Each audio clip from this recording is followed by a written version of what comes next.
Om Ajnanatimirandasya Jnananjana Shalakaya Chakshurun Militam Nena Tasmai Shri Gurave Namaha. And we're going to read something from the songbook this morning, because the prayers, there are many different kinds of prayers we can offer, but the prayers that are penned by the great acharyas are especially sweet and beneficial. And so we'll look on page 38. And welcome to everyone who has joined us this morning via the internet. And really happy that you've joined us. If you like, you can text in. You have a textable phone. It's at 650-245-7018, 650-245-7018. Questions, comments, Haribo, whatever you'd like, please let us know that you're out there. And I'm going to read the translations to this beautiful song, Kirtan, song to be sung at dawn, from the Gitavali by Bhaktivinoda Thakur. When a tinge of red on the eastern horizon heralded the sunrise, the jewel of the twice-born Lord Gaurasundara immediately awakened. Taking his devotees with him, he went all over the countryside, visiting the towns and villages of Nadia. The mridangas resounded, tatai, tatai.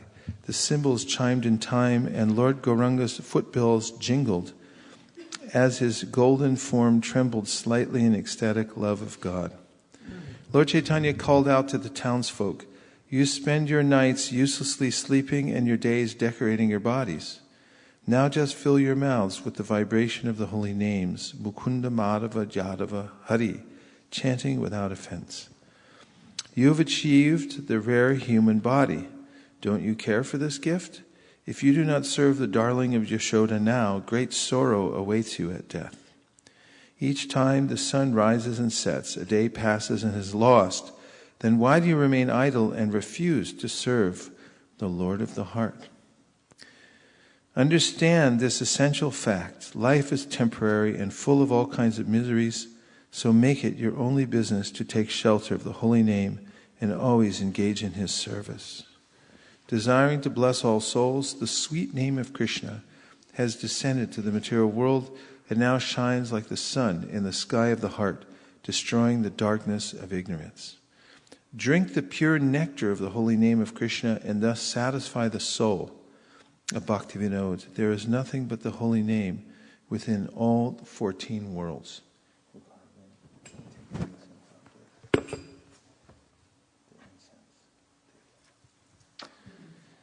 And then this is part 2 to the same song. Lord Gauranga is calling, wake up, sleeping souls. Wake up, sleeping souls. You have slept so long in the lap of the witch Maya. You came to this world of birth and death saying, my Lord, I will certainly worship you, but you have forgotten this promise and remained in great ignorance. I have descended just to save you, except for me, who is your friend. I have brought the medicine to eradicate the disease of illusion. Now pray for this Harinam Mahamantra and take it. Bhaktivinoda fell at the lotus feet of Lord Gauranga, and after begging for the holy name, he received that Mahamantra. Om Ajnanatimirandasya Jnananjana Shalakaya Chakshurun Militam Dena Tasmai Shri Gurave Namaha.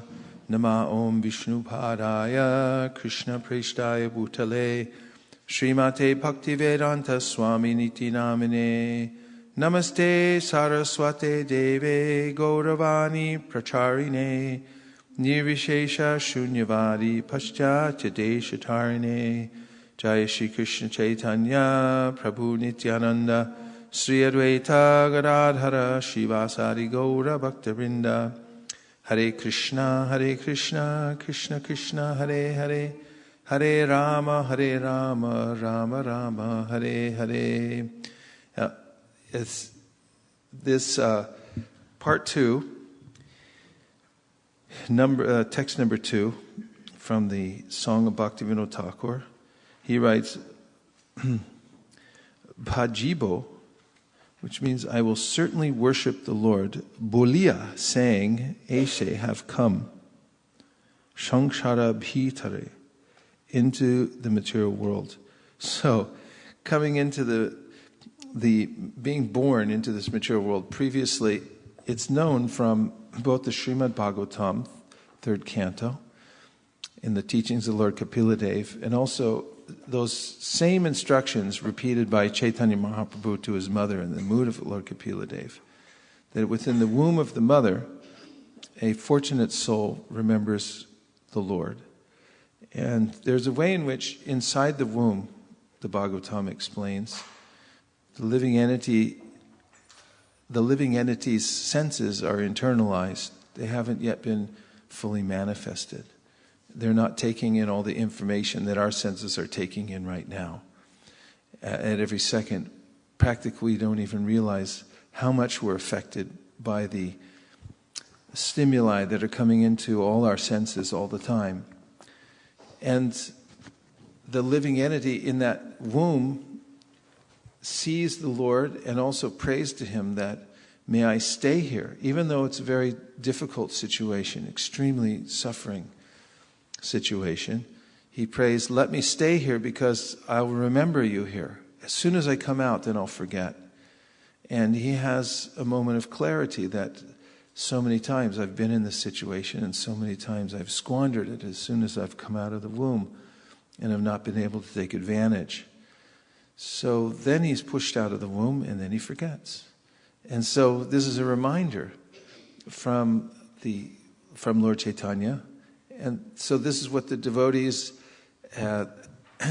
who come to the material world are doing to remind everyone. And this is what Krishna does when he comes in his various avatars to this world, to remind us that you're taking birth over and over again. You're transmigrating from one body to the next. And the platform on which you're standing is temporary.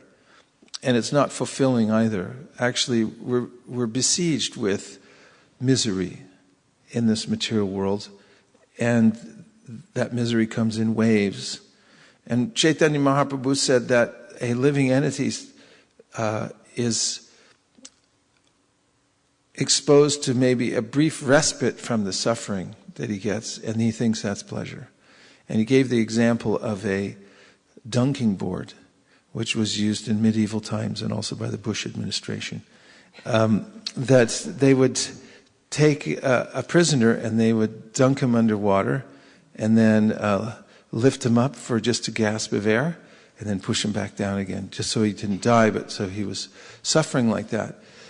And those few breaths and seconds that he gets in the interim, he thinks this is happiness. But actually, there's an onslaught of misery, and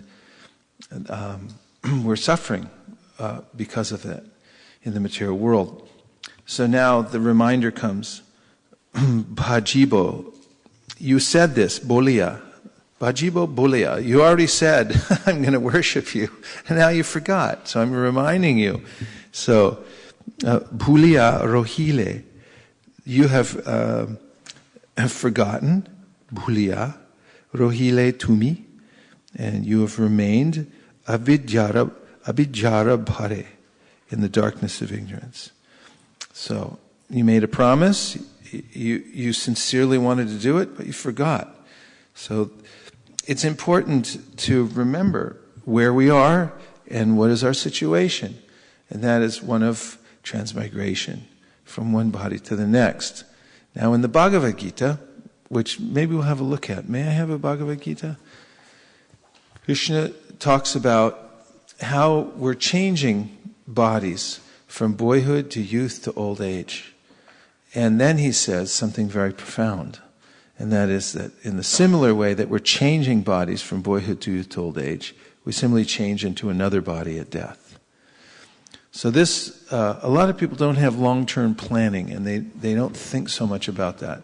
The young child thinks about when I become a teenager, and the teenager thinks as soon as I get, I'm 21, I can do what I want, or 18.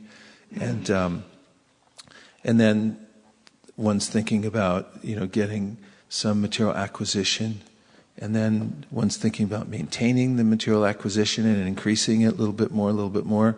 And then one starts to think towards retirement. And then in retirement, one gets old and is thinking, if I could just get rid of these physical problems, and I'd be happy. And then death comes, and Narada Muni in the Bhagavatam describes death like a hunter. He's stalking us, and he's got his arrow pulled, and he's aiming it at us. And any time he can loose the arrow, and our heart can be pierced. But I'm not thinking about it. I'm unaware because I'm absorbed, just like a deer when it's eating grass. And it gets absorbed, pulled from one meadow to the next, and doesn't realize that he's being stalked by the hunter.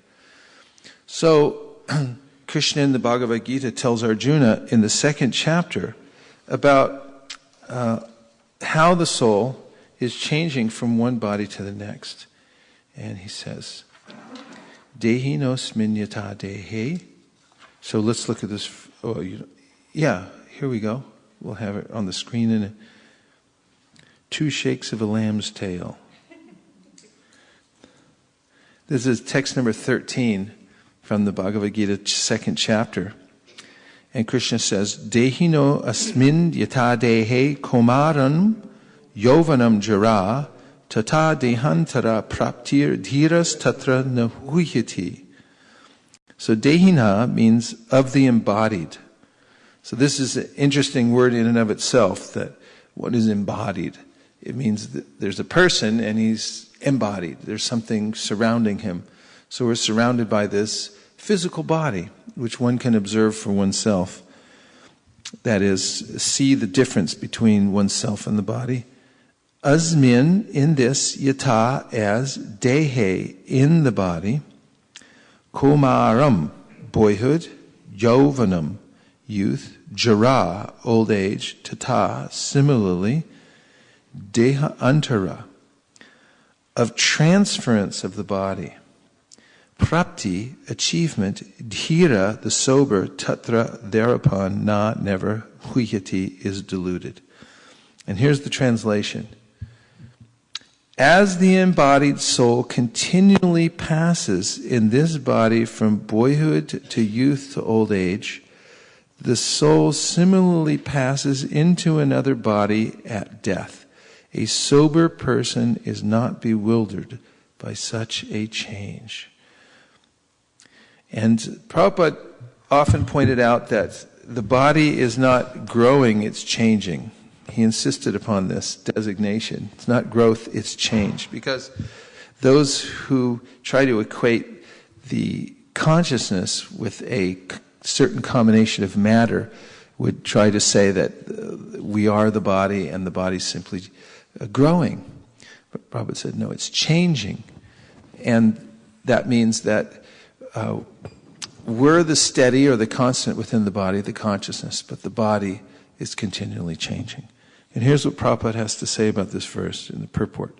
Since every living entity is an individual soul, each is changing his body every moment, manifesting sometimes as a child, sometimes as a youth, and sometimes as an old man. Yet the same spirit soul is there and does not undergo any change.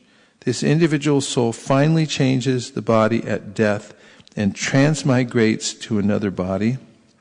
And since it is sure to have another body in the next birth, either material or spiritual, there was no cause for lamentation by Arjuna on account of death, neither for Bhishma nor for Drona, for whom he was so much concerned. Rather, he should rejoice for their changing bodies from old to new ones, thereby rejuvenating their energy. Such changes of body account for varieties of enjoyment or suffering according to one's work in life. So Bhishma and Drona, being noble souls, were surely going to have spiritual bodies in the next life, or at least life in heavenly bodies for superior enjoyment of material existence. So in either case, there was no cause for lamentation. Any man who has perfect knowledge of the constitution of the individual soul, the supersoul, and nature, both material and spiritual, is called dhira, or a most sober man. Such a man is never deluded by the change of bodies. So what did we hear so far? There's 2 paragraphs so far. Just give a summary of the first paragraph.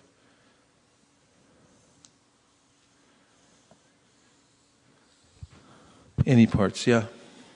Prabhupada, in the purport he mentioned that how the soul is transmigrating in the same body from boyhood to youth to old age. Similarly, at the time of death, we move to the next body, and then he has, and that happens according to how we perform our work. And according to work, then Prabhupada given much more explanation. It's not just like material, but also you can get a spiritual body. He has given that thing. It's not just material body, but you can get a spiritual body. He has given some hint there. It's not just. Okay, that's a lot of really powerful information. So the body's changing and we're not. So the distinction is made. We're the soul, the consciousness within the body, and that doesn't change. That stays the same. But the body changes. And we can observe sometimes that you see a child and then you go away for 5 years and you come back and you say, oh, you're different. And it's actually the same person but different body. And according to some medical science I've heard, the body changes every 7 years completely. All the cells in the body and so forth regenerate. So one can't say that one has the same body as one had even 7 years ago, although it remains similar. And just as a river looks the same, the Mississippi, you go, oh, there's the Mississippi, but there's never been the same Mississippi ever, because it's always moving, always changing. You can't step in the same river twice. So similarly, the body's changing like that. And as Mukaravinda Prabhu was recalling from the purport, according to one's activities in this life and how one develops one's consciousness, one will end up with various kinds of destinations. Now, before I finish this purport, just want to jump ahead to the 8th chapter of the Bhagavad Gita. And in the preliminary verses of the 8th chapter, Arjuna is asking the question about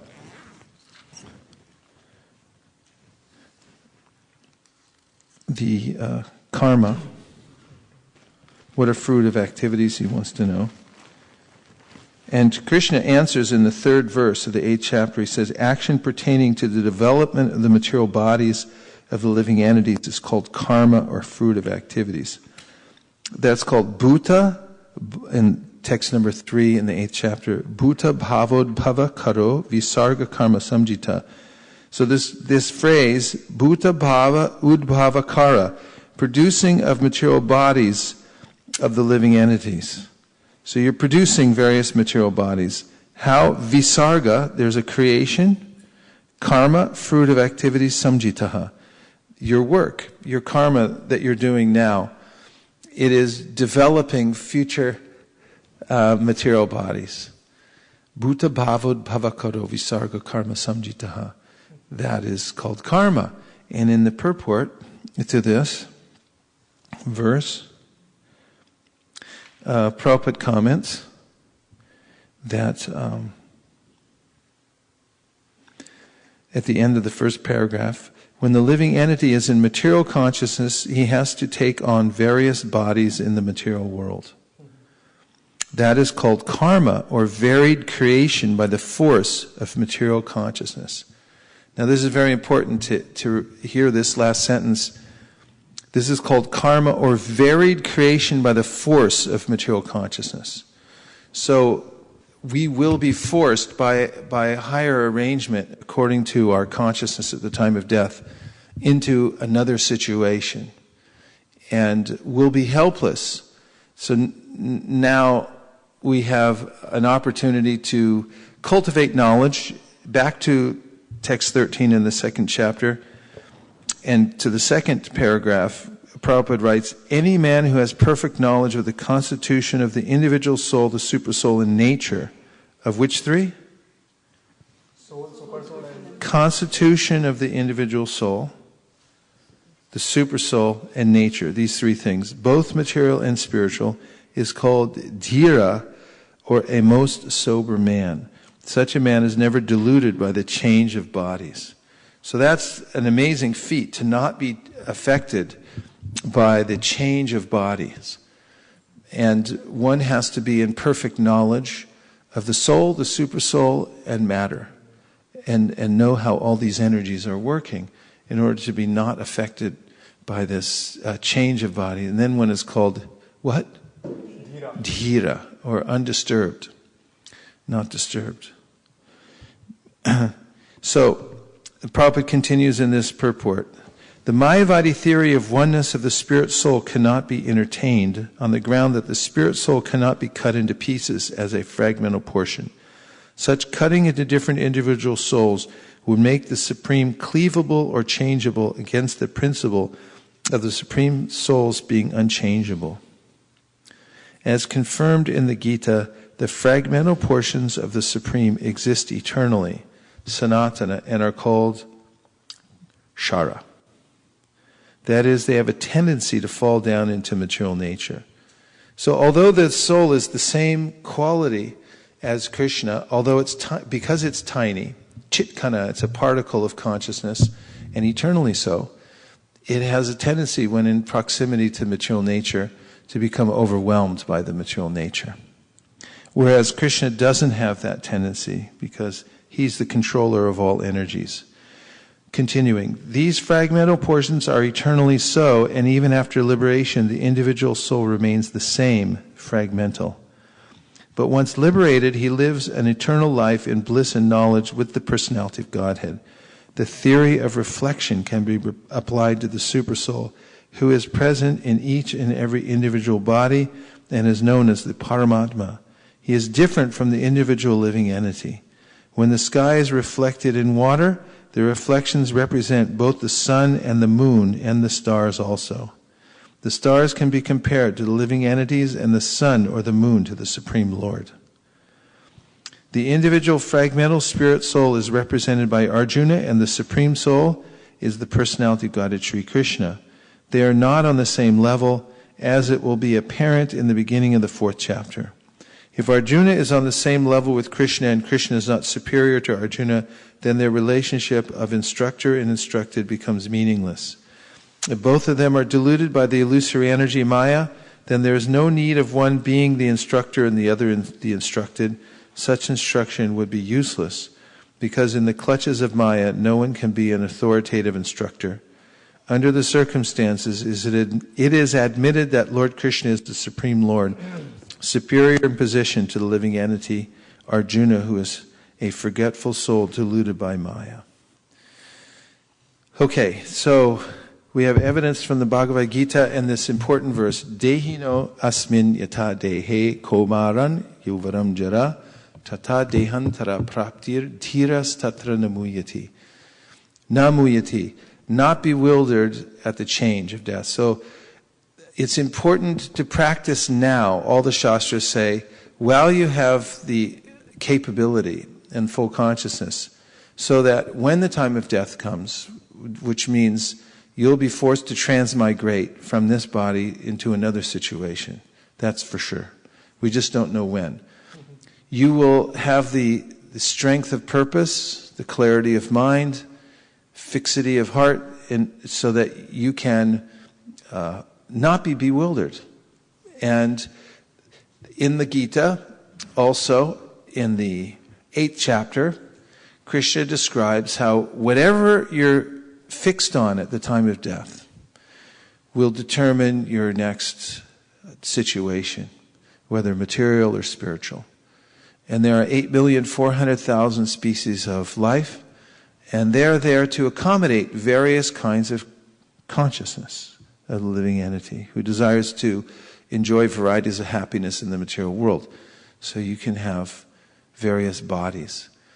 But those who are fixed in Krishna consciousness, who are remembering Krishna with love and devotion at the time of death, Krishna says, they come to him. And they take up their service. For instance, if you're engaged as a pujari here, like our Bali Mardan Prabhu, who faithfully comes in here every Saturday morning to perform deity worship for Shri Radha Madan Mohan.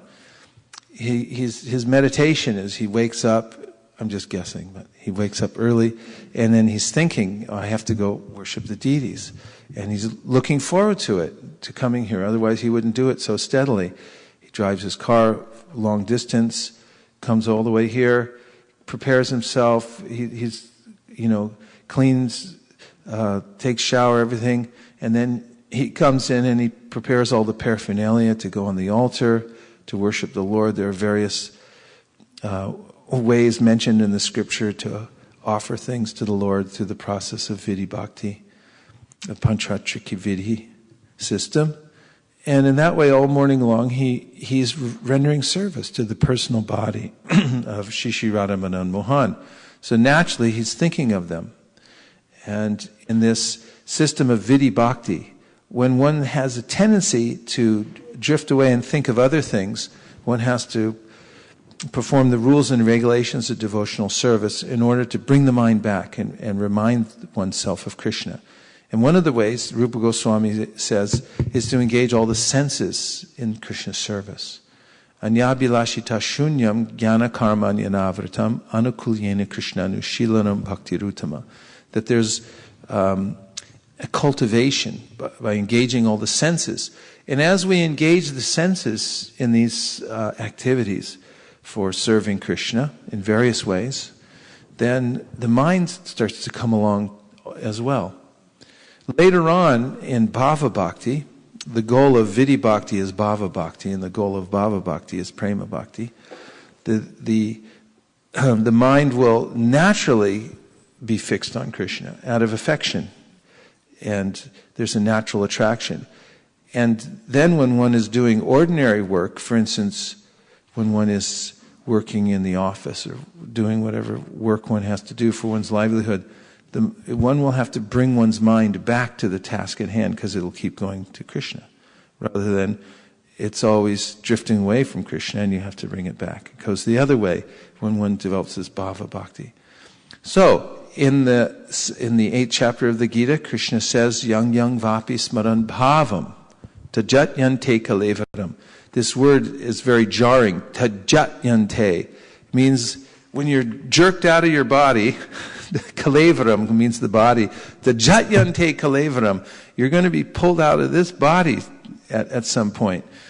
So he said, whatever your bhava is at that time, wherever your mind is naturally going, wherever your emotions are naturally flowing, at that time, you'll flow in that direction also. And there's a flavor to your consciousness according to how you've associated yourself in this world. Shariram yaravapnoti yachap yukramatishwaram grihit vaitani samyati vayur gandam ivashayat. Just like the wind, Krishna says, that passes over various substances, it carries the aroma, or not, of those places. And similarly, as we associate ourselves in this material world, our consciousness takes on a certain kind of flavor. It may be sweet, it may be bitter, it may be obnoxious, and so forth, according to what mode of nature we've associated with. And that subtlety of the material condition, the subtle body, will determine what kind of nose we get in the next life. Little pot-bellied pigs, they have a very round nose. I mean, they're cute and everything like that, but they're pigs after all. They have a little nose, and if you give them a little piece of salad, he'll put his nose up like that. And that was an award by the material nature according to the consciousness of his last life. He took on that body. And it's a subtle arrangement of material nature called daiva. There's a higher arrangement. It doesn't just happen by chance. Shraddha? Maharaj, I had a question. We need a little more volume on Shraddha's microphone, please. No, that's fine. I think I was just speaking slowly. Yeah. So Maharaj, when you were reading chapter from Bhagavad Gita, 8th chapter, you were talking about what is karma. So there was a mention of force. It just brought to my attention. You just said tajyate is also you are forcefully ejected from the body. So my question is that here it says that is called karma or varied creation by the force of material consciousness. So, what is material consciousness? Is it like the soul thinking about? It's consciousness that's answered by Lord Kapiladev in his teachings to Devahuti. He said, when your mind is attached to the three modes of the material nature, that is material consciousness. And on the other hand, transcendental consciousness means when your mind's attracted to hearing about Krishna, which is beyond the modes of material nature, then you're in transcendental consciousness. When it spontaneously goes, just like the Ganges sweeps away something and goes in that direction, nobody can stop it. That's transcendental consciousness when it goes towards. But if you hear something about anything in the mundane world and your mind saying, oh, it attaches to that, then this is the material consciousness. So the science of this transmigration is described in the Bhagavatam. And I'll read you an excerpt from talks. Actually, what I'm going to read first is something I already referred to, which is Lord Kapiladev's teachings to his mother. This you'll find in the 3rd canto, 31st chapter, called Lord Kapila's Instructions on the Movements of the Living Entities. And the first verse says, the personality of God had said, under the supervision of the Supreme Lord and according to the result of his work, the living entity, the soul, is made to enter the womb of a woman through the particle of male semen to assume a particular type of body. Text 2. On the first night, the sperm and ovum mix, and on the 5th night, the mixture ferments into a bubble. On the 10th night, it develops into a form like a plum, and after that, it gradually turns into a lump of flesh or an egg, as the case may be. In the course of a month, a head is formed, and at the end of 2 months, the hands, feet, and other limbs take shape.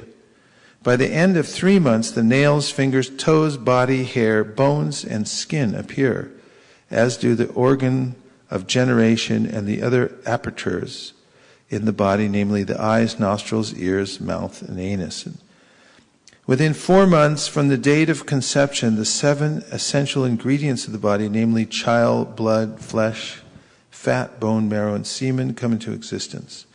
At the end of 5 months, hunger and thirst make themselves felt, and at the end of 6 months, the fetus enclosed by the amnion begins to move on the right side of the abdomen. Deriving its nutrition from the food and drink taken by the mother, the fetus grows and remains in that abominable residence of stools and urine, which is the breeding place of all kinds of worms. Bitten again and again all over the body by the hungry worms in the abdomen itself, the child suffers terrible agony because of his tenderness. He thus becomes unconscious moment after moment because of the terrible condition. Owing to the mother's eating bitter, pungent foodstuffs or food which is too salty or too sour, the body of the child incessantly suffers pains which are almost intolerable. What to speak of mothers who smoke crack, cocaine? I mean, there's all kinds of chemical intoxication that mothers take nowadays while they have baby in the womb, and the baby has to take all that, in its very underdeveloped body, and is traumatized by that situation. Placed within the amnion and covered outside by the intestines, the child remains lying on one side of the abdomen, his head turned toward his belly and his back and neck, arched like a bow. The child thus remains just like a bird in a cage, without freedom of movement. At that time, if the child is fortunate, he can remember all the troubles of his past 100 births, and he grieves wretchedly. What is the possibility of peace of mind in this condition? Thus, endowed with the development of consciousness from the 7th month after his conception, the child is tossed downward by the airs and that press the embryo during the weeks preceding delivery. Like the worms born of the same filthy abdominal cavity, he cannot remain in one place. The living entity in this frightful condition of life, bound by 7 layers of material ingredients, prays with folded hands, appealing to the Lord, who has put him in that condition. The human soul says, I take shelter of the lotus feet of the Supreme Personality of Godhead, who appears in his various eternal forms and walks on the surface of the world. I take shelter of him only because he can give me relief from all fear, and from him I have received this condition of life, which is just befitting my impious activities. I, the pure soul, appearing now bound by my activities, am lying in the womb of my mother by the arrangement of Maya. I offer my respectful obeisances unto him who is also here with me, but who is unaffected and changeless. He is unlimited, but he is perceived in the repentant heart. To him I offer my respectful obeisances. I'm reading an excerpt from the purport of this verse. It is said here, Atapyamana hridaye vasitam. He is in the heart of every living entity, but he can be realized only by a soul who is repentant. The individual soul becomes repentant that he forgot his constitutional position, wanted to become one with the Supreme Lord, Supreme Soul, and tried his best to lord it over material nature. He has been baffled, and therefore he is repentant. At that time, supersoul, the relationship between the supersoul and the individual soul, is realized. Text 14, I am separated from the Supreme Lord because of my being in this material body, which is made of 5 elements, and therefore my qualities and senses are being misused.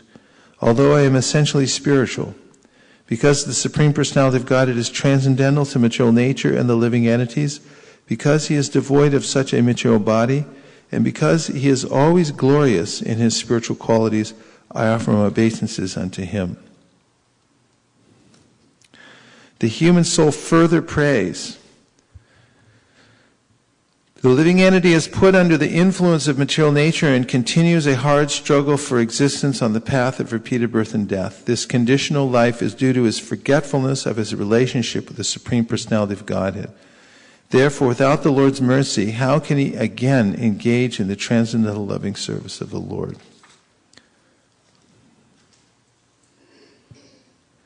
And in the purport, Prabhupada writes, Maya is always available, otherwise there would be no independence. Independence implies that one can use it properly or improperly. It is not static, it is dynamic. Therefore, misuse of independence is the cause of being influenced by Maya. Text 16, no one other than the Supreme Personality of Godhead as the localized Paramatma, the partial representation of the Lord, is directing all inanimate and animate objects. He is present in the 3 phases of time, past, present, and future. Therefore, the conditioned soul is engaged in different activities by his direction. And in order to get free from the threefold miseries of this conditional life, we have to surrender unto him only. 17. Fallen into a pool of blood, stool and urine within the abdomen of his mother, his own body scorched by the mother's gastric fire, the embodied soul, anxious to get out, counts his months and prays, O my Lord, when shall I, a wretched soul, be released from this confinement? My dear Lord, by your causeless mercy, I am awakened to consciousness, although I am only 10 months old. For this causeless mercy of the Supreme Personality of Godhead, the friend of all fallen souls, there is no way to express my gratitude but to pray with folded hands. The living entity in another type of body sees only by instinct. He knows only the agreeable and disagreeable sense perceptions of that particular body. But I have a body in which I can control my senses and can understand my destination. Therefore, I offer my respectful obeisances to the Supreme Personality of Godhead, by whom I have been blessed by this body, and by whose grace I can see him within and without. Therefore, my Lord, although I am living in a terrible condition, I do not wish to depart from my mother's abdomen to fall again into the blind well of materialistic life. Your external energy, called Deva Maya, called what? At once captures the newly born child, and immediately false identification, which is the beginning of the cycle of continual birth and death, begins.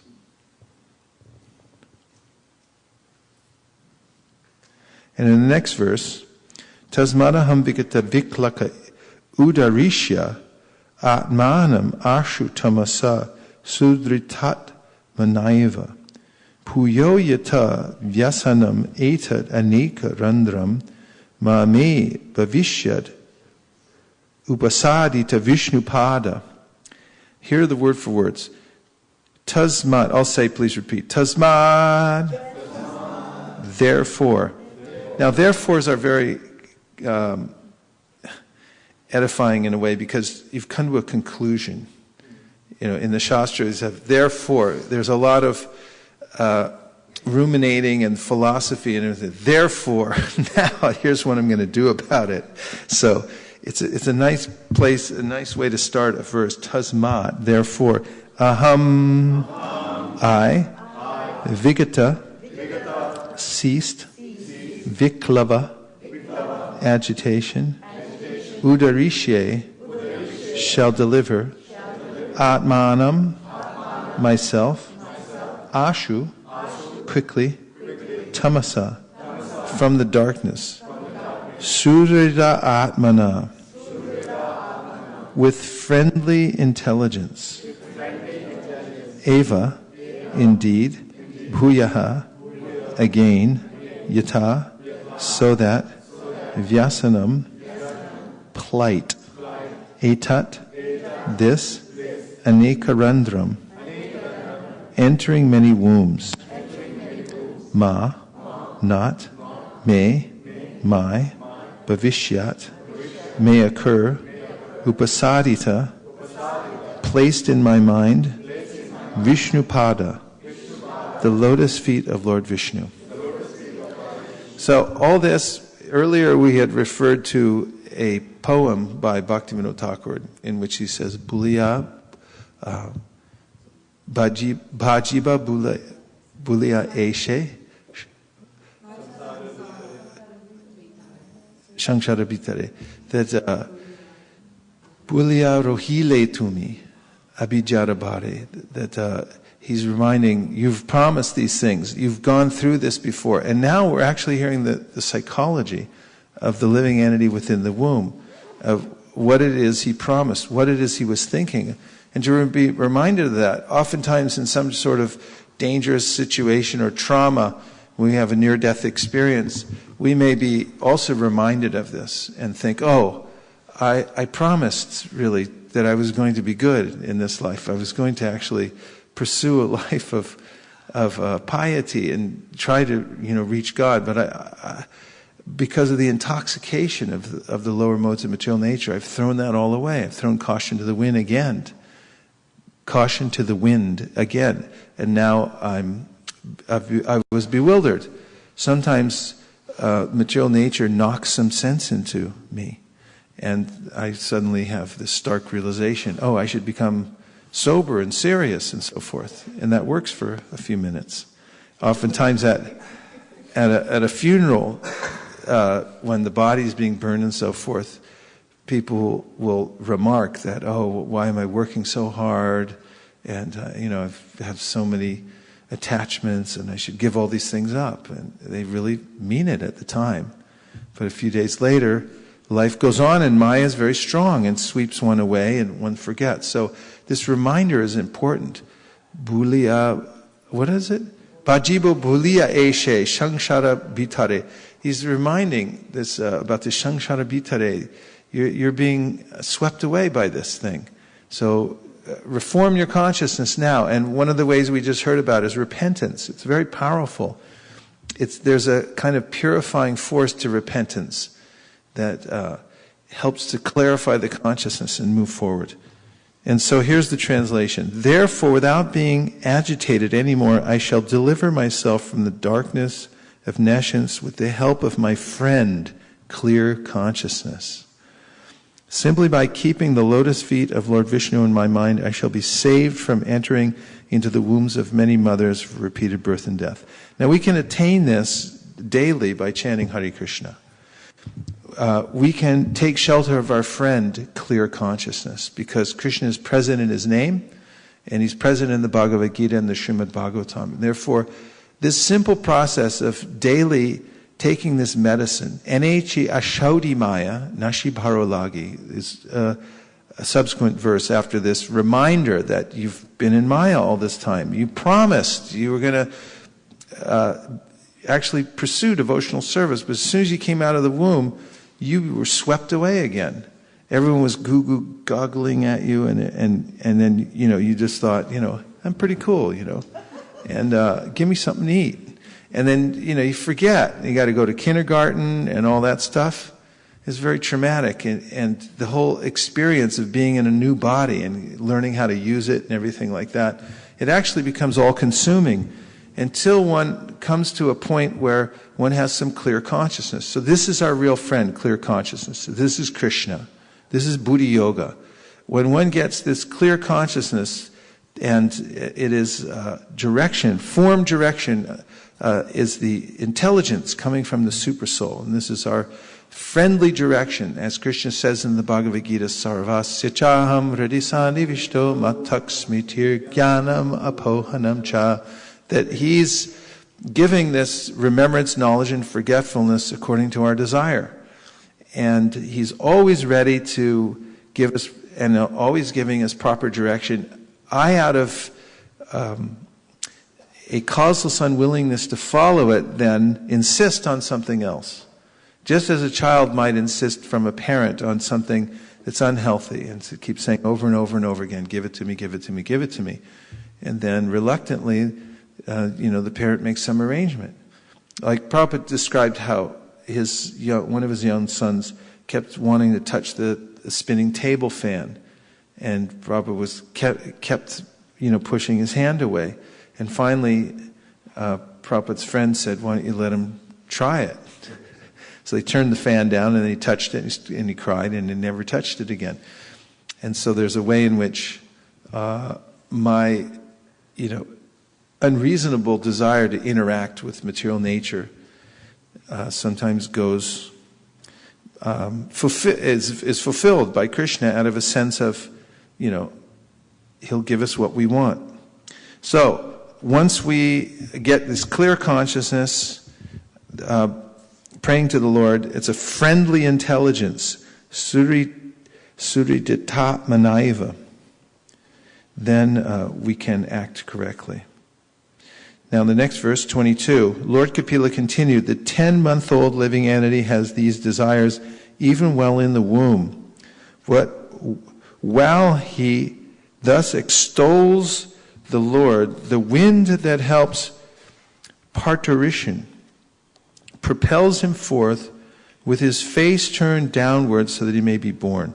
Pushed downward all of a sudden by the wind, the child comes out with great trouble, head downward, breathless and deprived of memory due to severe agony.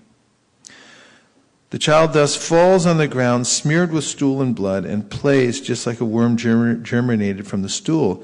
He loses his superior knowledge and cries under the spell of Maya. So he loses the superior knowledge that he has. Gate jnane. He loses that sense, the clear intelligence. After coming out of the abdomen, the child is given to the care of persons who are unable to understand what he wants, and thus he is nursed by such persons, unable to refuse whatever is given to him. He falls into undesirable circumstances. Now this is again nature's arrangement because of my past activities. I may have clear consciousness in the womb and think that I want to be good, but once I come out, I get what I get. I get what I get. Now my parents may give me all kinds of food that is karmically very entangling, but I can't do anything about it. I'm helpless. They just say, here, take this. And they raise me like that, and that's because of my past activities. Again, I'm helplessly forced into this situation. And once I've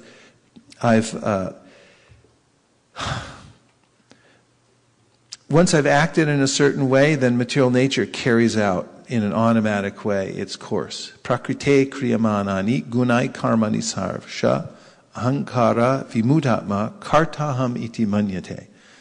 And again, the living entity becomes obligated to go through certain activities and is exposed to all kinds of weird food. 26. Laid down on a foul bed infested with sweat and germs, the poor child is incapable of scratching his body to get relief from his itching sensation, to say nothing of sitting up, standing, or even moving. In this helpless condition, gnats, mosquitoes, bugs, and other germs bite the baby, whose skin is tender, just as smaller worms bite a big worm. The child, deprived of his wisdom, cries bitterly.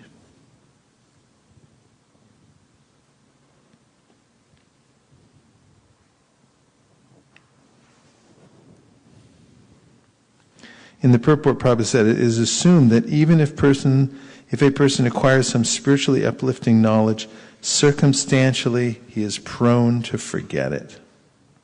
28. In this way, the child passes through his childhood suffering different kinds of distress and attains boyhood. In boyhood, he also suffers pain over desires to get things he can never achieve, and thus, due to ignorance, he becomes angry and sorry. With the growth of the body, the living entity, in order to vanquish his soul, increases his false pride and anger, and thereby creates enmity towards similarly lusty people.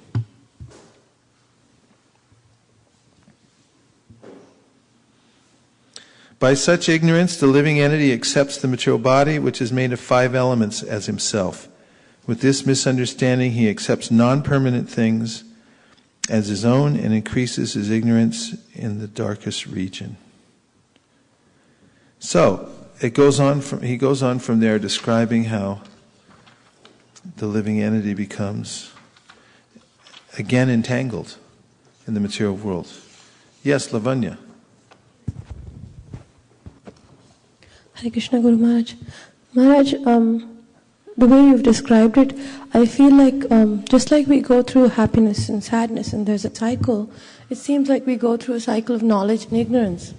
That we will get to a point where we will pray to the Lord and we will get clear consciousness, and then again we will go back to being as lowly as we started. And it's towards death.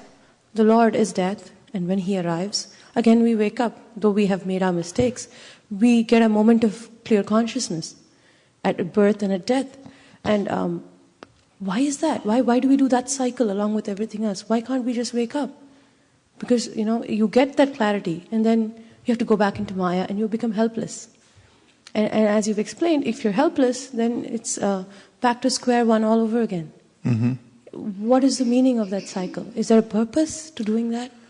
Well, you're not quite out of the water yet, and you have to actually develop to a certain point in order to be able to help yourself and to be above the modes of material nature. Naturally, that's our situation, but when we've fallen into the modes of material nature and we're overwhelmed by them, we have to be rescued. And there's a way in which, until we're completely cured from that and come to a higher position, the disease is still there and relapses. So Chaitanya Mahaprabhu took away Sanatana Goswami's expensive blanket. Even when he came to surrender, and Mahaprabhu kept looking at him like, what's with the blanket? And then, Sanatana was intelligent, he understood. He doesn't like the blanket, so he went and traded in for an old torn quilt. And then he came back with the quilt, and then Mahaprabhu was happy. And then Mahaprabhu said, a doctor doesn't let the patient keep any of the disease. He makes sure it's all gone. So in a diseased condition, there's relapse all the time. We are pure consciousness, and we may have a glimmer of clarity at any time. There are no atheists in foxholes. And I just described shmashana vairagya. When a person goes to the crematorium, shmashana means ashes. So the body's being burned. Uncle Larry's being burned up, and everyone's going, oh, Larry, and then, a few days later, they have some clear consciousness, but then they forget it because they're so overwhelmed by the disease. So one has to actually develop spiritually to be able to overcome this lower nature and the tendency to be attracted to Maya. And until we've come to the point in which we're not swept away by that, and until we become dhira, as was being described earlier, then we may be affected over and over again. Even though we have moments of clarity, we'll again be swept away by the force of material nature. So we should take advantage of those opportunities we have when we have full consciousness. And the Shastra says this, that it's so rare to get a human body, it's temporary, but it's very valuable, and that as soon as one understands what value it has, one should use it as fully as possible and not hold back at all. Should use every facility one has to advance spiritually, because you don't know how long that will last. And I have some more information about this process of transmigration, which you're really going to like. And if you're online watching this morning, we welcome you. And if you'd like to text in, the number is 650-245-7018. Now these next teachings come from Narada Muni, and they're given to King Prachinabarhi.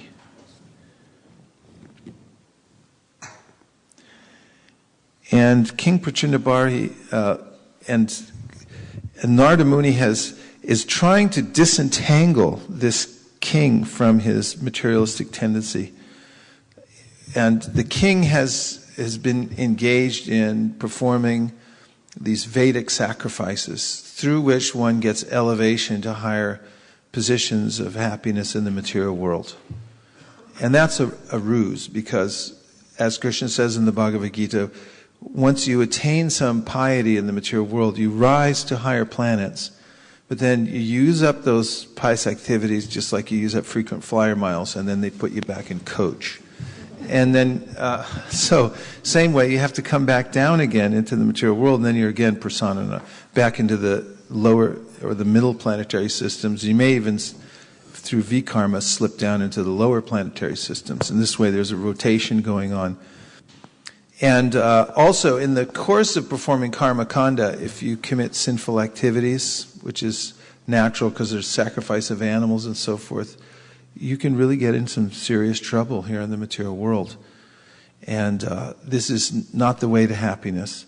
So Narada Muni has given him an allegory of a materially attached person and how he becomes more and more entangled in the material world. And it's meant to awaken the king to his own situation. So he finally begins to awaken, and he says, you know, this isn't what my other teachers taught me. They were teaching me something completely different. I'm really glad you told me this, because now I'm beginning to understand that I've been doing the wrong thing all this time. People grow up in a certain family with a certain culture, and they think this is the way it is. Just like Mrgarhi the hunter told Narada Muni that he was taught by his father to half-kill animals when hunting. Narada said, look, you're a hunter. That's your job. So at least kill them all the way. Don't make them suffer. That's going to create even more karma for you. And so forth. So according to one's momentum from previous life, one will be introduced to all these kinds of activities in the material world.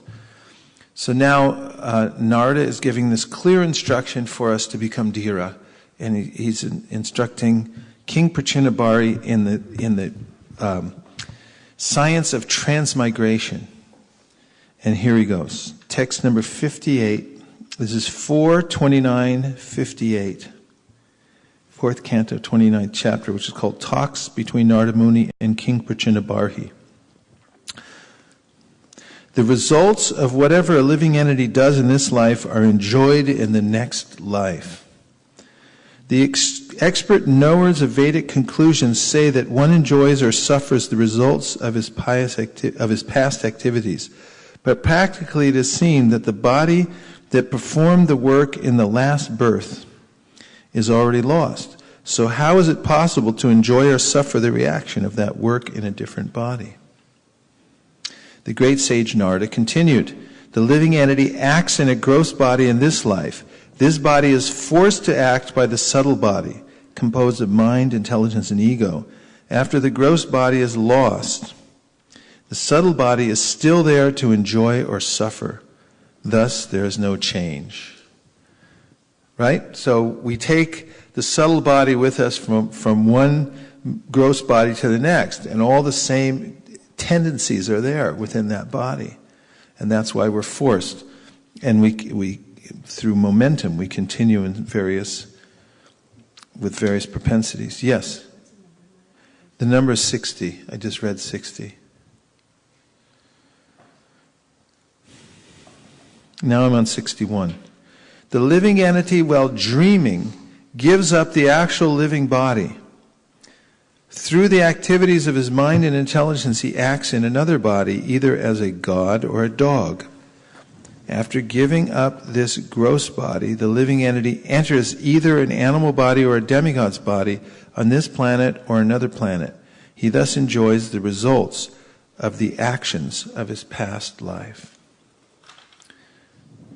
The living entity labors under the bodily conception of I am this, I am that, my duty is this, and therefore I shall do it. These are all mental impressions, and all these activities are temporary. Nonetheless, by the grace of the Supreme Personality of Godhead, the living entity gets a chance to execute all his mental concoctions. Thus he gets another body. Get that? By the grace of the Supreme Personality of God, the living entity gets a chance to execute all his mental concoctions. So it's the Lord's mercy, actually. He's fulfilling the desires of the living entity. He's concocting all kinds of things. I want that. I want this. I want that. Combination of these. Now all these together. And you know, the Lord arranges these things. We heard it. Bhuta bhavat bhava karo visarga karma sanjitaha. By force of material consciousness, one gets varied creations in this material world. And so it's the consciousness that needs to be clarified and purified. And therefore Chaitanya Mahaprabhu said, Cheto Darpana Marjanam. Clean the consciousness by this Harinam. And when you do that, then your desire, we don't kill desire, but we purify desire. When the desire is purified, it goes to hearing and chanting. Then purified consciousness means it's attracted to the pastimes of Krishna. And when the mind's going in that direction, we're going in the safe direction. No more transmigration. What is it? Tyaktva deham punarjanma naiti mameti sorjuna. When your mind is so absorbed in hearing about Krishna, you can't think of other things. Or you may think of other things out of duty, but your mind is really going towards Krishna. That's healthy spiritual life. And that means you're not going to transmigrate again into another material body. But, nunam pramata kurite vikarma. Krishna says, Lord Kapila says, Lord Rishabhadev says, if you have a tinge of this material consciousness, if your consciousness is colored by the desire to enjoy the modes of material nature, then material nature will fulfill your desire through the agency of the Supersoul. He arranges for you. He's giving you what you want. So, it is imperative to take up the process of Krishna consciousness. In the beginning, it has to be done by force. That is, you have to force yourself to do it the way when you go into the military, they say, you're getting up at 3 a.m. And that's the way it is. They come out and play the bugle. If you're not up by 3 a.m., they'll drag you out of bed. And when I was in Washington, D.C., I used to have one devotee come and wake me up by pouring the Maha water in my face. I say, just come and pour the Maha water and then drag me 3 feet by my feet. And every morning he would do that. He would splash and then he'd pull me 3 feet. I go, all right, I'm up. And so we have to do that until we have a spontaneous desire to jump up and say, I get to serve the deity this morning, or I want to chant my japa right away. This is Vidhi Bhakti. This has to be done in order to reform the mind and the senses, which are addicted to various kinds of really stupid things. You know, the concoctions. They're mentioned here as concoctions. You know, who thought of that? Oh, I don't know. Sounded good at the time. You know, and that's the nature of this material world. It makes one really stupid. So, dhira means intelligent and sober and not affected by these things. And the Shastra says you can learn from such a person. If a person is actually in that situation, unaffected by the modes of material nature, mind drawn towards hearing about Krishna and so forth through this practice, under the direction of a bona fide spiritual master, one can actually attain this situation of nishta. One can stand on one's own 2 feet and not be swept away by Maya. This is dhira. And from that situation, one will not take birth again in the material world. Continuing 62, 63. 63 says, one can understand the mental or conscious position of a living entity by the activities of 2 kinds of senses, the knowledge-acquiring senses and the executive senses. Did you know you have knowledge-acquiring senses and executive senses? Okay. Executive. Similarly, by the mental condition or consciousness of a person, one can understand his position in the previous life. Prabhupada begins this purport by saying, there's a proverb that the face is the index of the mind. If one is angry, his anger is immediately expressed on his face. Similarly, other mental states are reflected by the actions of the gross body. 64. Sometimes we suddenly experience something that was never experienced in the present body by sight or hearing. Sometimes we see such things suddenly in dreams. Therefore, my dear king, the living entity who has a subtle material covering develops all kinds of thoughts and images because of his previous body. Take this from me as certain. There is no possibility of concocting anything mentally without having perceived it in the previous body. O king, all good fortune unto you. The mind is the cause of the living entities attaining a certain type of body in accordance with his association with material nature. According to one's mental composition, one can understand what the living entity was in his past life as well as what kind of body he will have in the future. Thus, the mind indicates the past and future bodies.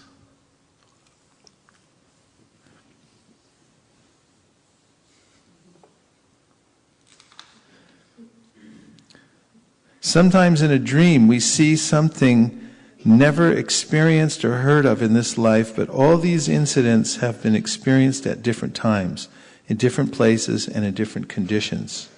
The mind of the living entity continues to exist in various gross bodies, and according to one's desires for sense gratification, the mind records different thoughts.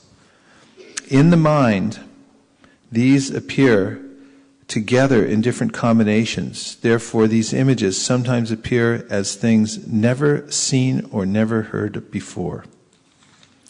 Krishna consciousness means constantly associating with the Supreme Personality of Godhead in such a mental state that the devotee can observe the cosmic manifestation exactly as the Supreme Personality of Godhead does. Such observation is not always possible, but it becomes manifest exactly like the dark planet known as Rahu, which is observed in the presence of the full moon. As long as there exists the subtle material body composed of intelligence, mind, senses, sense objects, and the reactions of the material qualities, the consciousness of false identification and its relative objective, the gross body, exist as well. When the living entity is in deep sleep, when he faints, when there is some great shock on account of severe loss at the time of death, or when the body temperature is very high, the movement of the life air is arrested. At that time, the living entity loses knowledge of identifying the body with the self. Isn't that interesting? It's very times great trauma. You don't even think, you're not thinking, I'm this body. At sleep, we experience this all the time. You're not aware of the body, right? Fainting. You can faint, and once you're unconscious like that, someone could do anything, chop your finger off, you won't know the difference. In great shock, severe loss, one loses this bodily conception. Time of death, so forth.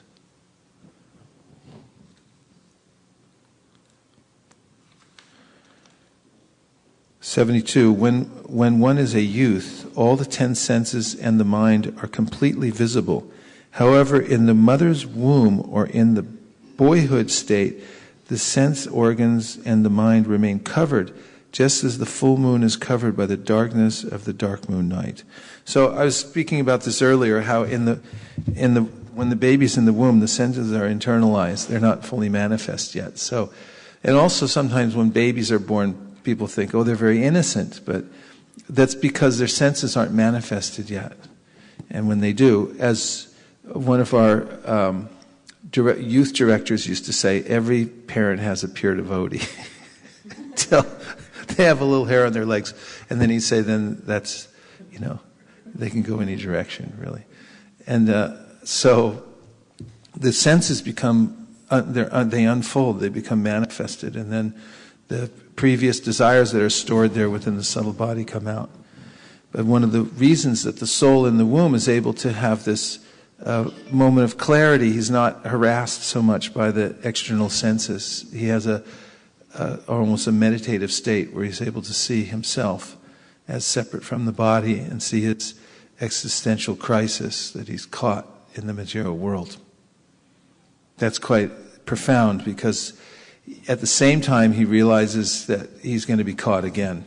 And this is kind of a scary situation, to be in the womb and to realize that I'm caught in this unsavory situation, and as soon as I get out, you even remember your past 100 births, it says.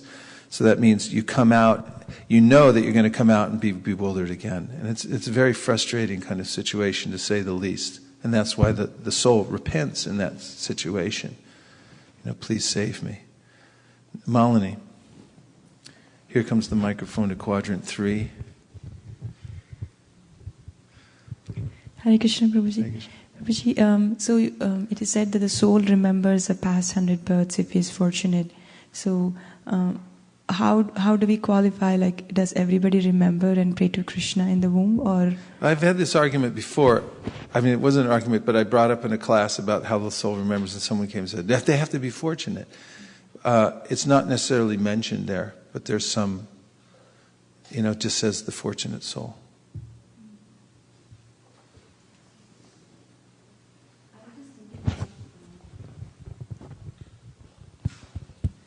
I was just thinking about how dangerous it is to have material desires.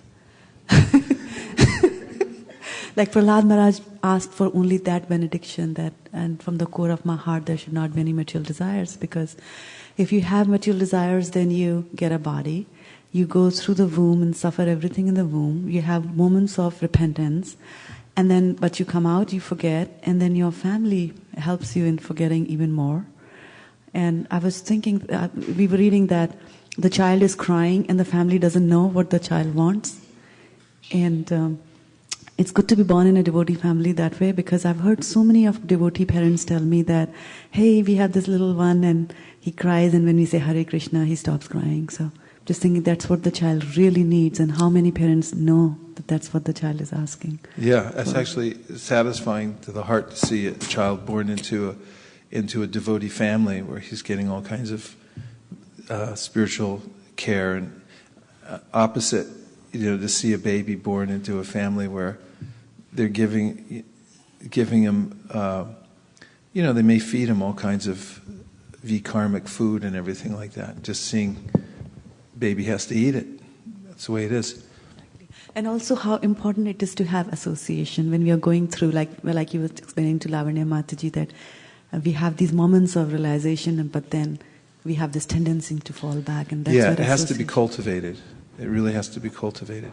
A couple of examples of the danger of, or analogies of holding on to material desires. One I heard that I liked very much is that if you say you got your front door open and a cobra slithers into your house and goes behind the couch, and you just, forget it, it's okay, I'll deal with it later.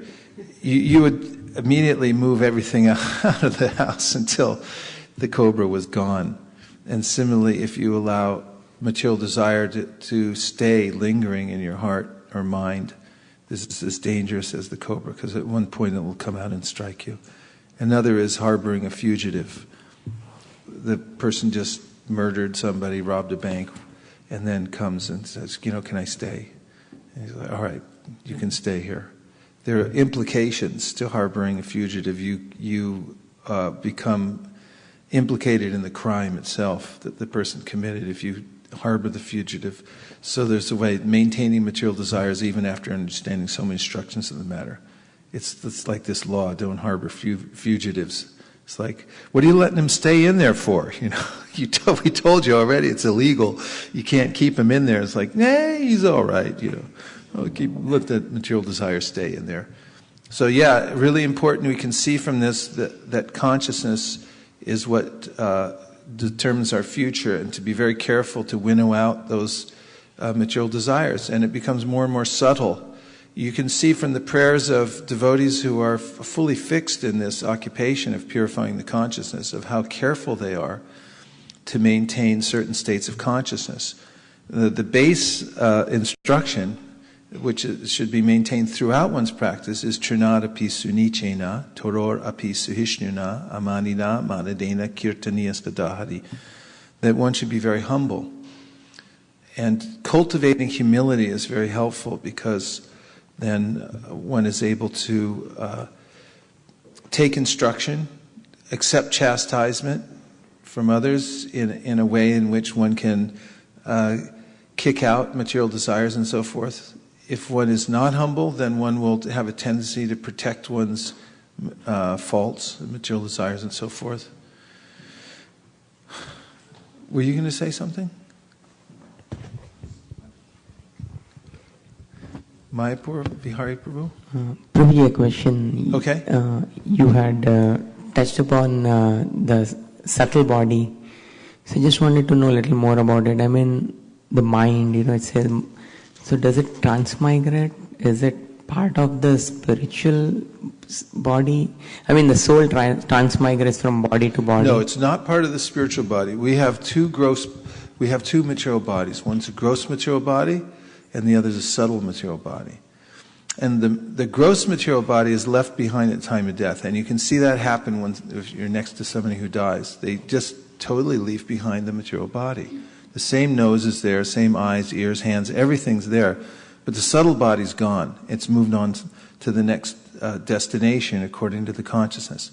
But the definition of liberation given in the Srimad Bhagavatam is when the gross and subtle bodies are both abandoned. The material subtle body is abandoned. One already has spiritual senses, but those senses are now covered by subtle material senses in order to accommodate our interaction with the three modes of material nature. And so when we become liberated, we give up even that subtle gross body. The subtle material body. And the mind is part of that subtle body? Yes. Okay. The mind is a superfluous appendix, or maybe appendix is already, but we are conscious independently of the mind. We don't need the mind, but the mind is given to us as a way to interact with the material nature, just like a virtual reality machine. Right? Lavanya had another point, and then Gandharvika. I'm just trying to wrap my mind around it because it feels very important, but at the same time, so this is like metamorphosis, that you actually shed everything, and you change form, because when you see the subtle body, when you look at the spiritual body with the senses, it's the soul and our spiritual senses with which we can enjoy spiritual life. That is kind of, everything is together with the soul, just that drop, that spot, carries everything? Or do we get it when the soul is released? You get what? We leave the subtle body, the gross body, and yes. then you acquire liberation. It's just a soul that travels and then it receives a fresh spiritual body? Or is the body, the senses, everything a part of that spark? It's a part of the spark. It just develops. So this knowledge, so then back to the previous question, this subtle body that's transmigrating, the mind, the collection, the three, they transmigrate from body to body, and because of their stored memories of their behavior patterns and all our interactions, we continue to have dreams, desires, and karma. We keep behaving in a certain way. This, when we follow Krishna consciousness, when we do japa, when we do Vaidhi Bhakti, it burns away our sins. What happens to this knowledge, this bad knowledge, this collection of our subtle mind? Is that being erased, or does it stay till the very end, and like this metamorphosis, we drop it in all completeness? Or does it get erased, like our sins are being erased? Well, you think of it more, the subtle body is compared to sometimes like a stained glass window, and then the light from the sun shines on the stained glass window, and then you see various patterns and so forth. And a subtle body is picking up the light of consciousness, and we're actually looking at that reflected light on the mind, which is affected by the modes of material nature, and therefore we see various patterns. And then we say, I'm a man, I'm a woman, I'm an American, I'm a 49er fan, I'm a whatever I am, That all those things are a result of seeing something that we're not. And what happens to the subtle body is that it becomes, as Lord Kapila describes, it's digested by the process of devotional service. And Chaitanya Mahaprabhu describes it as a cleansing process, that the mirror of the heart becomes cleansed, and then one is able to see one's real constitutional situation. And then, as far as, our spiritual growth and development, the Chaitanya Charitamrita describes how there's an ingress of the Swarup Shakti, means that like a ray of the internal spiritual potency touches the soul.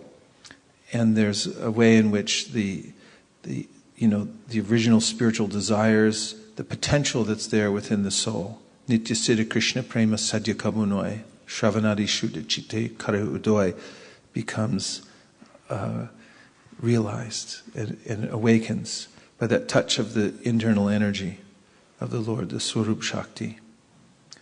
And then we develop our own internal life even while living within this body.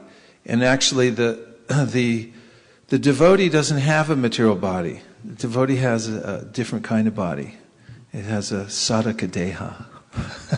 Sadhaka deha is not completely a spiritual body, but it's not also a material body anymore, because it's one's surrendered to Krishna, and one's developing internally spiritually, and the material body is being maintained only for the purpose of doing service, and therefore it's a different category. And then when one gives up this even this sadhaka deha, then one attains, according to one's spiritual development, a particular kind of spiritual body. And there's a progression, a training period that takes place, because Prabhupada describes how when one leaves this material body and one takes birth in a universe where Krishna is performing his pastimes before one goes back to Godhead. Gandharvika? So Prabhuji, even materialists say how whatever the mind can conceive, it can achieve. So we read how material nature is facilitating that, even though the materialists don't see that part. But my question is, like, we are so minute and the mind is so powerful, and getting out of the mind by thinking it and focusing it on Krishna seems to be a miraculous feat that we cannot do on our own. And for that matter, we also see the differences. Like somebody can focus on Krishna with more intensity than others. So what is the factor that really helps this minute soul to even attempt to do that difficult task of changing the mind, so that all these, it's almost like fight against the whole material nature, the mighty. In It seems to be an unfair sincerity fight. is the one ingredient that's most important. If one is sincere, then no matter what situation one's in now, one can pray with sincere feeling to Krishna. Then one can advance from any situation and become fixed in devotional service, with sincere desire. And Prahlad Maharaj said that. He said, I don't have any qualification. He said, what to do? What to do? He said, I'm overwhelmed with material desires, one after another. And he said, I come from a bad family too. I don't have any material qualification. After all, my father is Hiranyakashipu. Who's your dad anyway? Hiranyakashipu. So he said, what do I have? I don't have any qualification. But one thing he said, if you're sincere and you offer sincere prayer, then Krishna will respond. So that sincere desire has to be developed, and that we fan the spark of that sincere desire. And all advancement in devotional service is based on desire. It has nothing to do with material qualification or one's present situation within the modes of material nature. It has everything to do with one's desire. And in the advanced stages of devotional service, one's desire increases. In fact, that's the only qualification at all, laulyam. That you have this intensity of desire to achieve higher states of devotional service, become more perfected in your service and so forth. And to have a particular kind of service that you intensely ask for it. And if you intensely, sincerely ask for it with this desire in your heart, then you'll advance in devotional service. And it doesn't matter whether you're educated, uneducated, whether you have your physical body is wholly intact or anything like that. If you have that, then you have everything that's necessary. And that's what distinguishes advanced devotees from less advanced devotees, is their desire to attain devotional service. It's the only price at all for advancing devotional service. Krishna Bhakti Ras Bhavito Mati Kritam Yadi Kritopi Labdite Tatalolyam Api Mulyam Ekalam Janmakoti Sukritirna Labdite. You can't get it in millions of lifetimes by performing pious activities or doing anything that's connected to the material world at all. Bhakti is beyond the material world. Only bhakti begets bhakti also. Bhakti comes from bhakti only, not from anywhere else. And bhakti resides most prominently within the hearts of the pure devotees. So by association we can develop that sincere, intense desire. You have to have a house on fire desire. Yes. Thank you. Hare Krishna. Prabhuji, Vedas have prescribed that after somebody dies, his family members and children have to do some prescribed rituals and sacrifices and fire, all those things. So they are actually aimed at liberating the subtle body or the soul. So what is the actual liberation? Is it back to Godhead, or is it just moving to some higher planets as prescribed by Vedas? Well, typically in the Vedic ritual, there's a way in which the soul, let's say the parents, they get in a disadvantageous position, and there are pious rituals that one can perform that help them to become elevated in the material world. And typically those things are connected with karma kanda, the readjustment in the material world, for some kind of happiness. So the Vaishnavas are not that interested in those things. In fact, Srila Bhaktisiddhanta Saraswati Thakur, when his disciples would ask him, should we do these particular rituals after someone dies, he would allow them to do them if they were important to his family. In other words, especially in India, people are used to doing certain things. Japan also, if you don't do certain kinds of rituals, you're persona non grata as far as the sun goes or something like that. If that's the case, some of his sannyasis even, there was a case in which, if they didn't go back and perform the rituals, everyone would think, what's wrong with these Gaudiya Vaishnavas? They're really out of it or something like that. But generally, he would encourage them to go on with their devotional service and do something that was devotionally based in order to benefit the person. In fact, Shastra says if a son or daughter is performing devotional service, and is doing Shuddha Bhakti, then he or she benefits generations before and after the person who died. So typically, as Krishna says in the Bhagavad Gita, Traigunya Vishaya Veda Nistraigunya Bhavarjuna Nirdvanvo Nityasatvasto Niryoga Shema Atmavan. That most of the Vedas deal with the three modes of material nature. And therefore he said, don't try to get anything through that process. He said, just be established in the self. And means be in devotional service. Be connected to me.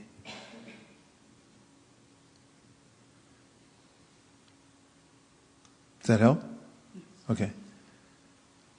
Yes, Mayapur and Lavanya, you two are almost in sync, but... Prabhu, just an extension to us. You said, devotee can help generations.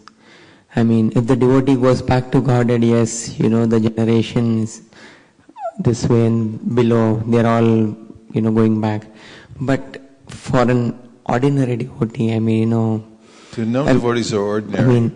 No, really. It's just a fact. The devotees are great souls. Anyone who's engaged as a Kanishta Bhakta, as a beginning Bhakta, Kapila Dev says, is an extraordinary person. It's not an ordinary thing. Manushanam sahasreshu kaschid yatiti siddhana. Yatatam api siddhanam kaschyam mam veti tatvatah. Many millions of people, hardly one take to the process of spiritual life. And of those who do, hardly one becomes a Vaishnava. And so even the Kanishta Vaishnavas are very elevated souls. And therefore, in our mind, we offer respects to all these Kanishta Vaishnavas, at least.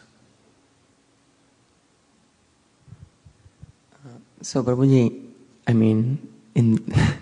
in a scenario where, the probability of a person going back to Godhead in this very lifetime is, at least for me, I don't know. So in that case, what does a person do? It's such a big deal going back to Godhead, it doesn't matter what lifetime you go back. If when someone says you're going back in 1,000,000 lifetimes, then you should start dancing in ecstasy. It's like, I'm going back to Godhead. Who cares? 1,000,000 lifetimes, nothing in eternity. And one who's in the process, and is assured of success, as Krishna assures us of success in the Bhagavad Gita over and over and over and over again. So that if you just do this, you're assured of success, then what do they care? In fact, Chaitanya Mahaprabhu said, I don't even care for liberation. Na danam na janam na sundarim kavitam va jagadisha kamaye mama janmani janmanishvare bhavatad bhaktira haitu kitwai. Devotees not so much thinking about what do I get, he's thinking what can I give Krishna? Because that's the realization of devotional service, of how can I serve Krishna more? That's the relationship. That's the happiness of the devotee. That's the real situation of the devotee.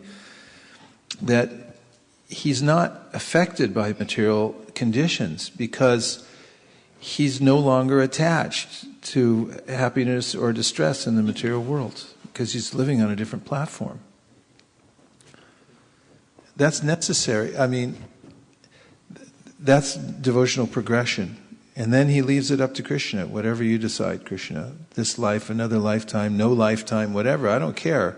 I'll live in heaven or hell. As long as I have my service, that's okay. We saw this play down in Laguna Beach at the Maha Gaur Purnima, the weekend after Gaur Purnima. And the kids did this play, and there were two book distributors out selling books. And then Krishna appeared and said, okay, time to go back to Godhead. And one of them said, but can we distribute books there? What about our service? You know? And there's a way that devotees are so absorbed. Narayana parak sarvena kutaschana bhiptiti swarga pavarga narakeshu api tulyana darshana. Whether swarga or naraka, it's api tulyana darshana, it's equal to the devotee. I don't care. It's up to Krishna. Whatever situation he puts me in, that's how relishable devotional service is. And however Krishna decides to situate me.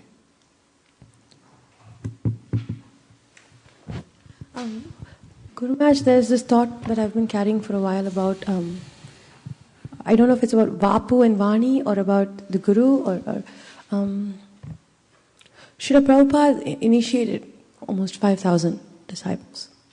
And during his lifetime, you could see that they were very, very deeply involved in their services. But with his passing, not everybody completed the path. You know, not everybody stayed on track, and not everybody were able to keep the speed of the service. I was wondering about this dependency on physical vapu, the existence, and sometimes you soak in their physical existence. There is a difference to a guru sitting in front of you and a tape that's running, and you have to still keep your service going and your sadhana going, when you know that it's only a tape. You're not going to get anything more than the tape. What is that difference between one who stays on the path and others who struggle for lack of vapu? What makes that difference? Why is that need? Why are some so dependent on physical presence? Well, I noticed that a lot of the early disciples of Prabhupada who had a lot of vapu. Vapu means personal association. Vapu means body, like direct kind of. They lived in the same building with him, and got to watch him and things like that. A lot of those devotees, or some of those devotees became very attached to his vapu. In fact, one of them, sort of outrageously during a disappearance day celebration in Vrindavan, got up and was giving a talk about how vapu is more important than Vani, and everyone's like, "What are you talking about?" But then they appreciated his bhav, because that's who he was. He was so attached to Prabhupada's personal association and being with him in the same car and all that kind of stuff, that we took it sort of being sweet. And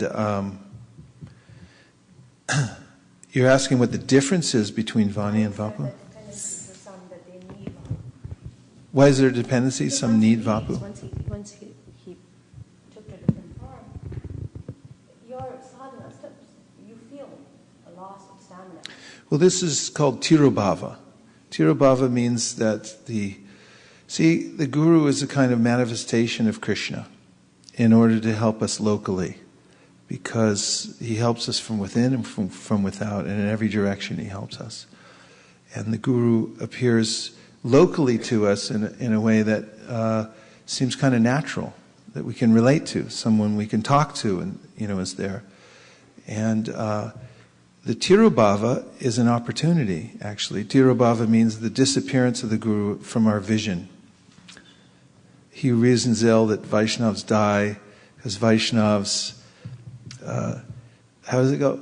He reasons ill who Vaishnavas die, for Vaishnavas die to live, and while living try to spread the holy name around. So Vaishnava, the Guru doesn't die, therefore there's, special ceremony for the disciples, the body's maintained and so forth, and put into samadhi. And then there's an opportunity at that time for the disciple to take shelter of the instructions. I mean, Prabhupada, for instance, he said 5,000 disciples, and then over and over again he kept saying, "Everything's in my books. I said everything I want to say, it's in my books, just read them." And some people didn't do that. They didn't read the books. In fact, he says in the Chaitanya Charitamrita that if you don't read all of the books, then you'll take to eating, sleeping, and you'll fall down again. So the Tirobhav is an opportunity for the disciple then to take full advantage of the instruction that's left by the Guru and to fill that gap and actually be able to become mature, by taking the instruction and so forth. And there could be a way in which, in the physical presence, one doesn't take it as seriously. As a matter of survival, to hold on to the instruction of the spiritual master. And early on, when Prabhupada was nurturing these very young devotees, and then he would say, I'm going to California. And they go, you can't go to California. What are we going to do? Because you'll have to do what I was just doing. And they're like, how? And you're like, well, figure it out. Because Tesham satati yuktanam bhajatam priti purvakam dadami buddhi yogam tam yena mam upayanti te. Krishna is within the heart. And he, if one sincerely tries to follow his order and follow the order of the spiritual master, then he gets intelligence how to do that. One simply has to be sincere and go on chanting Hare Krishna. We had this similar question when Giriraj Swami was here, right? I'll tell you the answer that he gave, because I have it in my notebook. Right here in this little Jet Ace memorial book that I bought in Japan. Okay.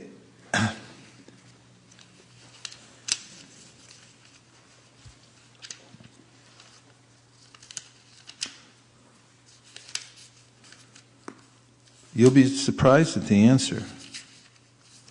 Or maybe not, because maybe you already remember this.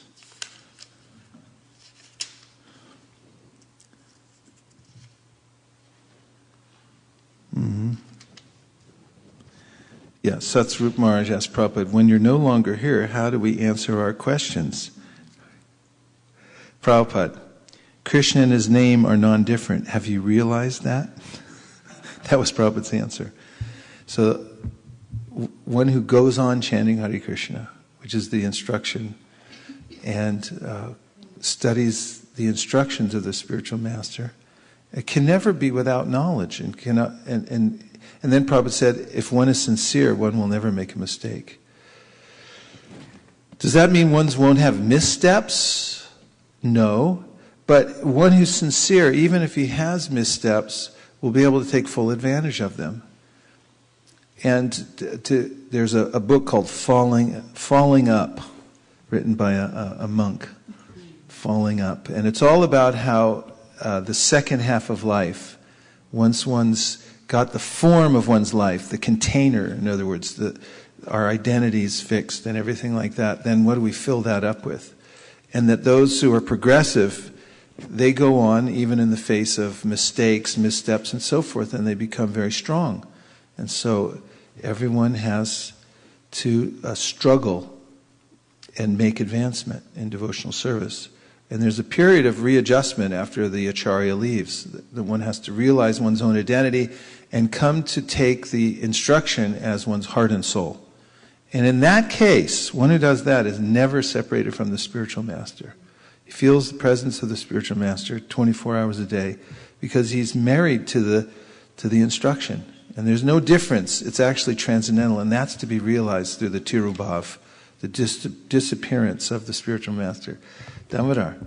I think on that part, Srila Prabhupada, when Gaudiya Math was not helping Srila Prabhupada said, Bhakti Siddhanta is with me, though the Samadhi of Bhakti Siddhanta was with. Yeah, well, there was a specific case when Prabhupada came back to Mayapur to visit the new ISKCON property, and Srila Bhaktisiddhanta's flagship temple is there, and his Samadhi and everything like that. And, Prabhupada would drive down the road, and then he'd slow the car down, stop the car, and then he'd offer his respects and drive on. At that time, he wasn't eager to go in because of the state of relationship between the Gaudiya Math and somebody saw him, some brahmachari or something saw, Srila A.C. Bhaktivedanta Swami stop outside. They knew he was doing a worldwide thing, and they went back and they started some rumors. See, he doesn't even come to visit the Samadhi. Why doesn't he come out and, offer proper respects to his spiritual master? And Prabhupada heard about it. They brought this to Prabhupada's door, And Prabhupada said they don't understand. He's always sitting right next to me. I'm never separated from it in a moment. And you can see that. Wherever Prabhupada went, he was fixed in reconstructing the order that was given by Srila Bhaktisiddhanta Saraswati Thakur. So how about this transmigration? It's an important topic, isn't it? And to remember how there's a process through which material nature takes us, whether we like it or not, and that the system for getting out of this is to train the mind in Krishna consciousness. Man mana bhava mad bhakto. There's a couple more verses in this chapter. May I go on? Okay. And if you're online watching us today, we welcome you heartily. And if you'd like to text in, if you have a smartphone, you can text us at 650-245-7018. I just read the verse number 72, and now I'm going to read 73. When the living entity dreams, the sense objects are not actually present. However, because one has associated with the sense objects, they become manifest. Similarly, the living entity with undeveloped senses does not cease to exist materially, even though he may not be exactly in contact with the sense objects. That's kind of subtle, and I'm going to read the purport. It is sometimes said that because a child is innocent, he is completely pure. Actually, this is not the fact. The effects of fruitive activities reserved in the subtle body appear in three concurrent stages. One is called bija, the root. Another is called kutastha, the desire. And another is called palonmukha, about to fructify. The manifest stage is called prarabdha, already in action. In a conscious or unconscious state, the actions of the subtle or gross bodies may not be manifest, but such states cannot be called the liberated state. A child may be innocent, but this does not mean that he is a liberated soul. Everything is held in reservation, and everything will become manifest in due course of time. Even in the absence of certain manifestations in the subtle body, the objects of sense enjoyment may act. The example has been given of a nocturnal emission in which the physical senses act even when the physical objects are not manifest. The three modes of material nature may not be manifest in the subtle body, but the contamination of the three modes remains conserved. And in due course of time, it becomes manifest. Even if the reactions of the subtle and gross bodies are not manifest, one does not become free from the material conditions. Therefore, it is wrong to say that a child is as good as a liberated soul. And people used to say that all the time. But now we know. 74. The five sense objects, the five sense organs, the five knowledge-acquiring senses, and the mind are the 16 material expansions. These combine with the living entity and are influenced by the three modes of material nature. Thus, the existence of the conditioned soul is understood. By virtue of the process of the subtle body, the living entity develops and gives up gross bodies. This is known as the transmigration of the soul. Thus, the soul becomes subjected to different types of so-called enjoyment, lamentation, fear, happiness, and unhappiness. The caterpillar transports itself from one leaf to another by capturing one leaf before giving up the other. Similarly, according to his previous work, the living entity must capture another body before giving up the one he has. This is because the mind is the reservoir of all kinds of desires.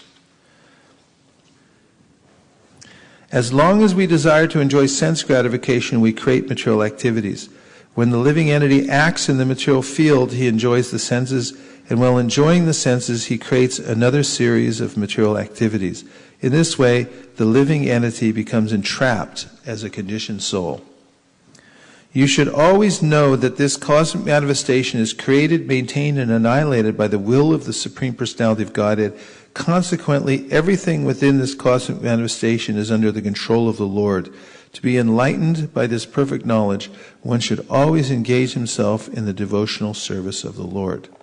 The great sage Maitreya continued. Now it was Narada speaking, but it's Maitreya telling Vidura about Narada speaking to Prachinabarhi. A story within a story. The great sage Maitreya continued, the supreme devotee, the great saint Narada, thus explained to King Prachinabarhi the constitutional position of the Supreme Personality of Godhead in the living entity.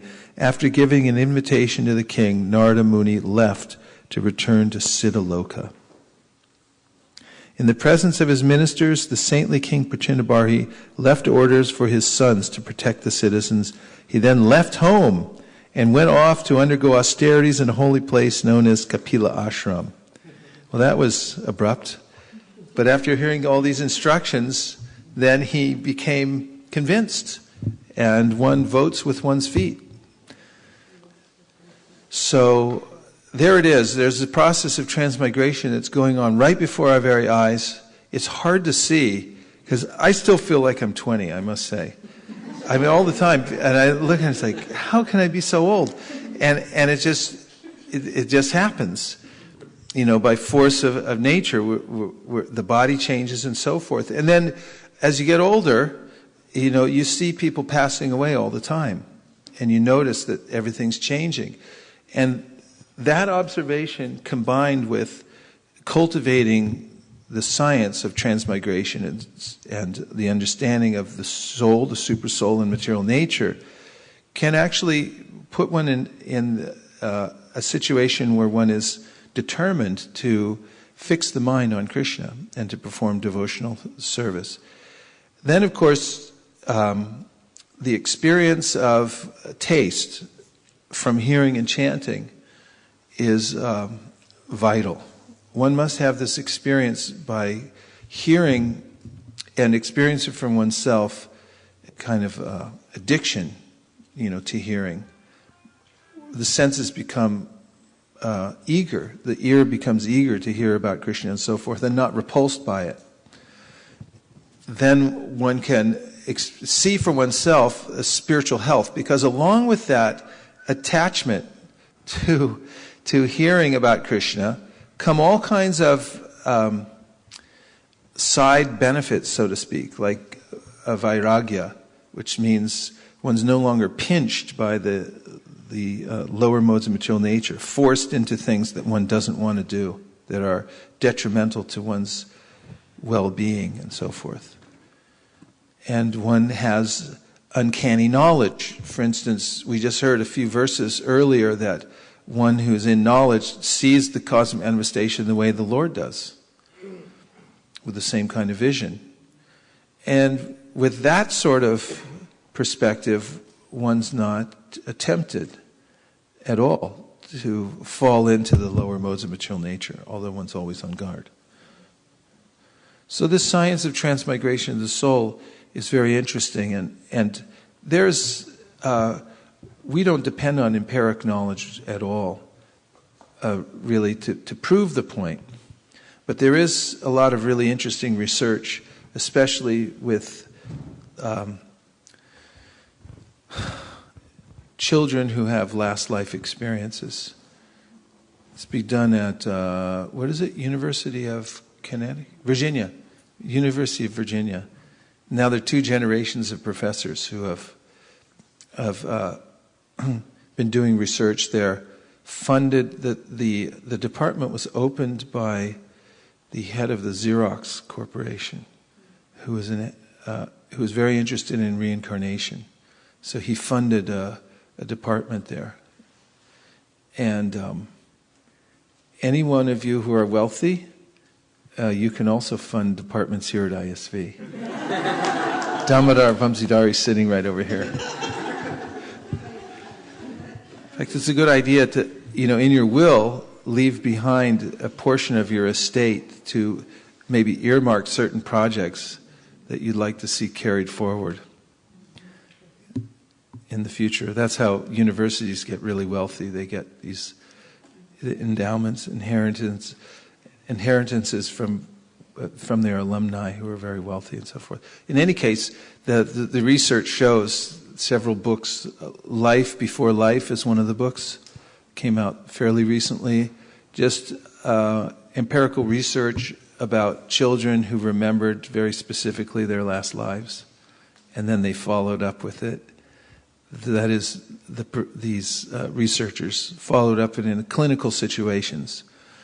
And they're not advocates of reincarnation, they're scientists, and they scientifically study what these children had said, and they give the findings. The data are all there, showing how they have precise remembrances of places they were in their previous lives and so forth. The address, the people they lived with, the landscape, how they were killed in their last life and so forth. Things like that. So, anyway, we can hear through the Shastra, we can understand that this process of transmigration is going on. And Krishna gives the remedy, which is to remember him. And Lord Chaitanya Mahaprabhu says, constantly chant Hare Krishna. Any other comments about transmigration or anything else? There's a Hari Bol. Who Hari Boled us? Rajesh Prabhu from Saudi Arabia. Really? Rajesh Ki Jai. Hare Krishna. Thank you from Rajesh.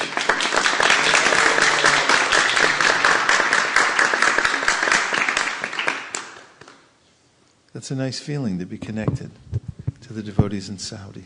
Yes. One comment recently, just last week actually, one of my developer earlier in Bhubaneswar, he's here right now, and he was narrating something which happened to his father-in-law, like I think a month back.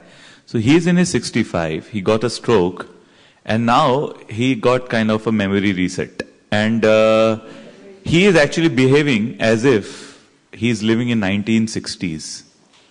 And he used to work in a electronic manufacturing, like they were creating this generators and all. That time it was like the high techs of what people are doing now. And then he's always kind of frustrated. Hey, I built 4, I am working on the 5th. And they are completely confused as to what's going on. And, I was saying, we should at least learn from these situations that, the soul carries the impressions from the past. And we have to be very careful. So I was trying to tell him, but instead of people understanding the subtleties of what's going on, they're trying to fix the, all kinds of strong doses they are giving him. I was thinking, all so-called medical practitioners, like they have absolutely no clue on this, impressions of the soul, and they are trying to, make it a disease basically. Yeah.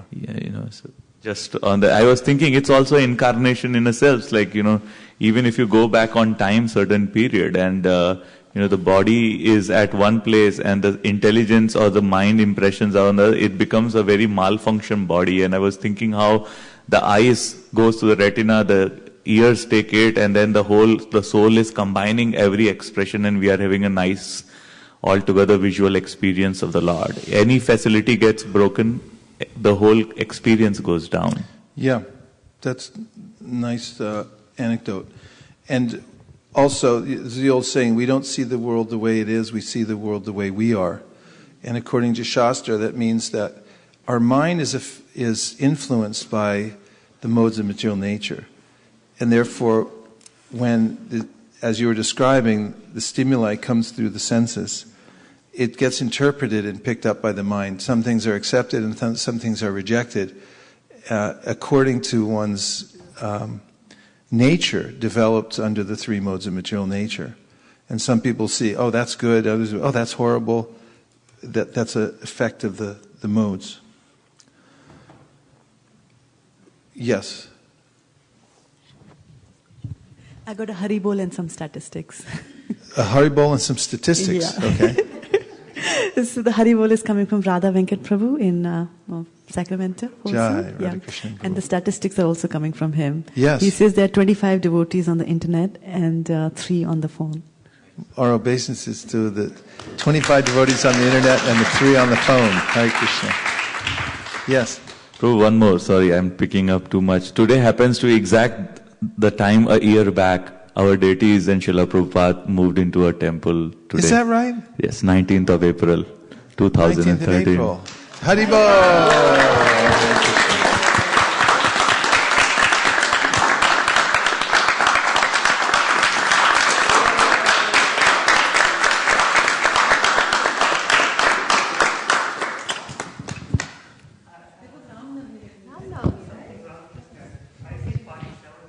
Very good.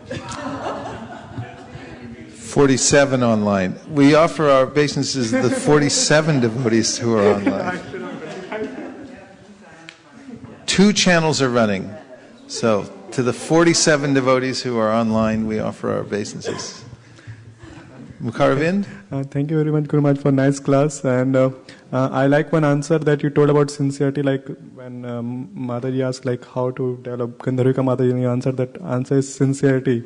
And then you quoted the verse from Padyavali of Rup Goswami that when you have that burning desire to get devotional service, then only you can perform.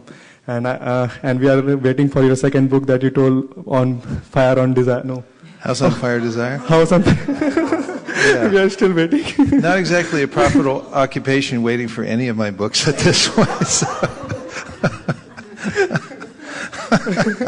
And the second thing, the one that just now you were mentioning this verse in the 5th canto in which Lord Rishabdev instructs his 100th son, in which he says the same thing like about transmigration.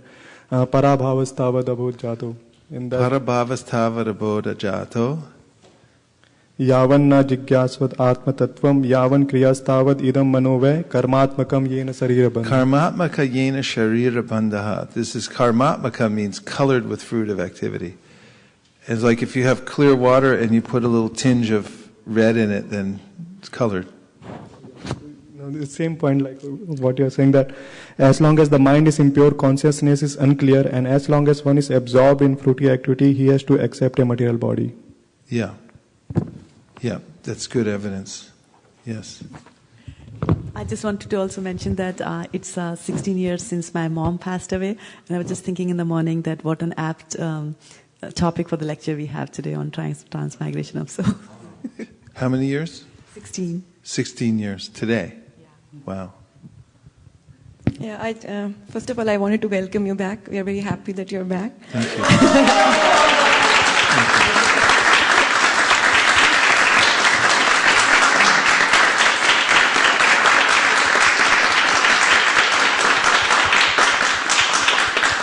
Just if I can respond to that before you say something else, I'm happier than you can imagine to be back.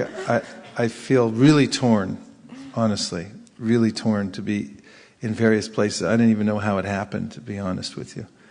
And when you welcome me back like that, I feel so well adjusted and happy, because this is really, my spiritual home and family and everything like that. So I thank you very much. Thank you. So I just wanted to comment. Initially, we were reading about Kapila Dev speaking to his mother Devahuti, how the child within the mother's womb, how he's going from like every month he's describing the changes it's going through every month, and then towards the end when he's about to come out, he's in a state of repentance, and he wants to he doesn't want to get out, and I'm forgetting exactly what I wanted to say. He feels in a situation where he wants to be saved. He cries out to the Lord, "Save me!" And you said that the same situation we can attain by chanting Hare Krishna. So that kind of I'm taking it back with me.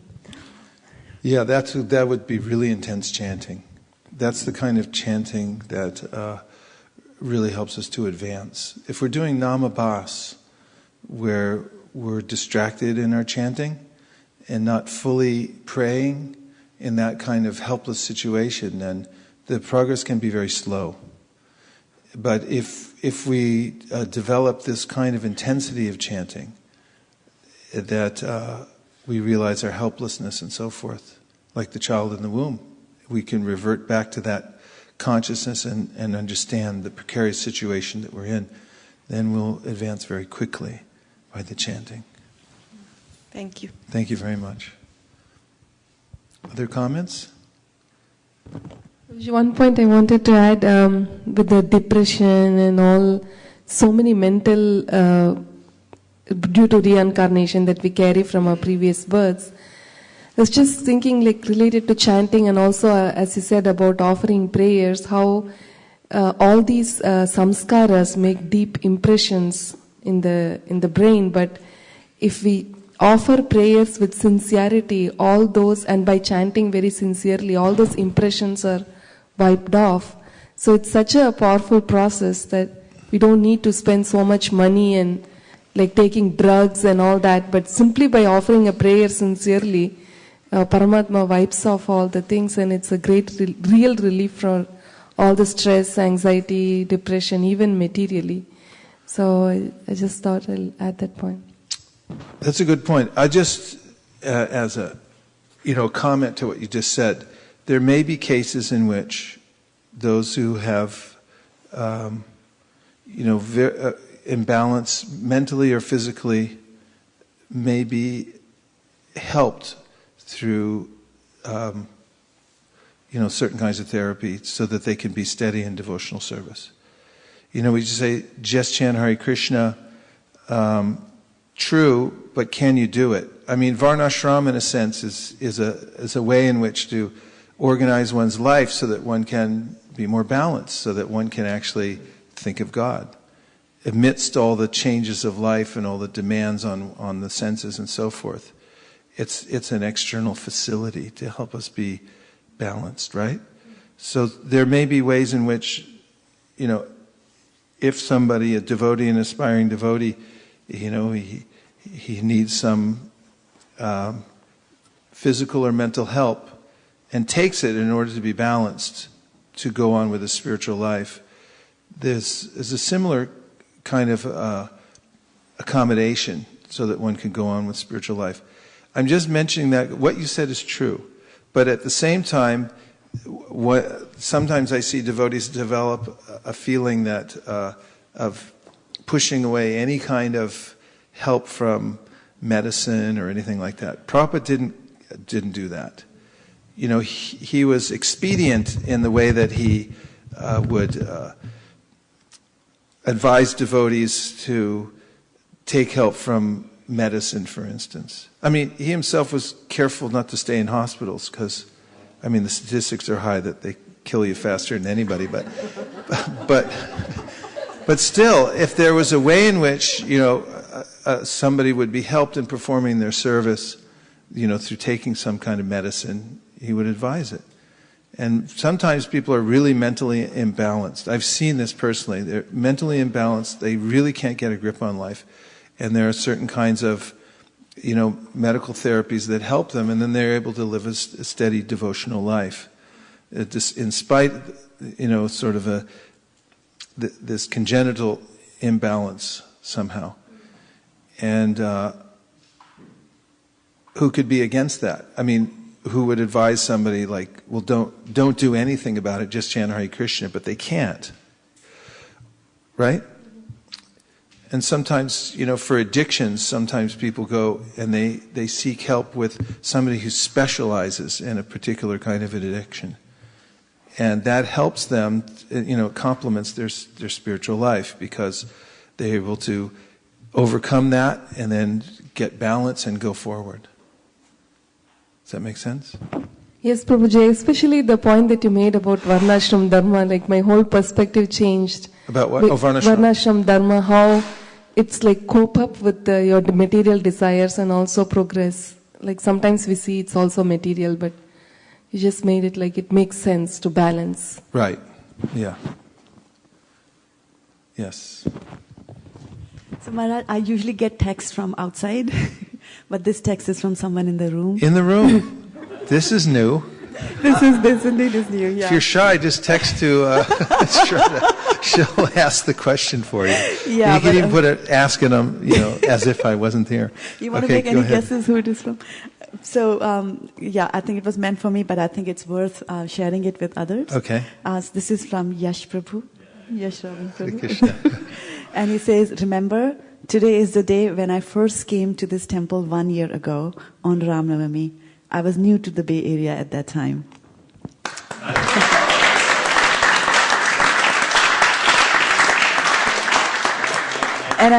And I wanted to add that, in the past 1 year, I've had several occasions to talk with Yash Prabhu, and I've asked him to do certain services, and he's always been very prompt. He's a very good photographer, and he does photography and the post work as well, which is processing the pictures. He took a lot of pictures on Gaur Purnima, and it was dead in the night, 12:30. He was texting me to say, hey, they are loaded. There, and he also never misses an opportunity to spread Krishna consciousness and talked about that. Like he went down south, he was staying in a motel, and it was owned by an Indian couple, and they were feeling pretty affectionate for him, and they said, what will you eat outside? They saw the Kantimala, so let's cook for you. And then one thing led to the other, and he was, convincing them about Motel Gita project, and so I just thought I'll take a moment to glorify him and feel so fortunate to have him here with us. Sadhu, sadhu.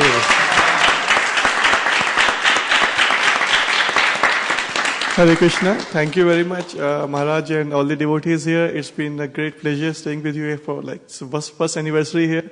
So it was the last year I was in my office, and I searched because it's Ram Navami, I was fasting. I had to go to a temple to break my fast, and I was new to the Bay Area. And I searched ISKCON in the Google. It showed 2 addresses. One is Bascom Avenue, and there's Mountain View. And where to go? So then, it's out of my mind, I just tossed a coin and say, let's go to Mountain View Temple.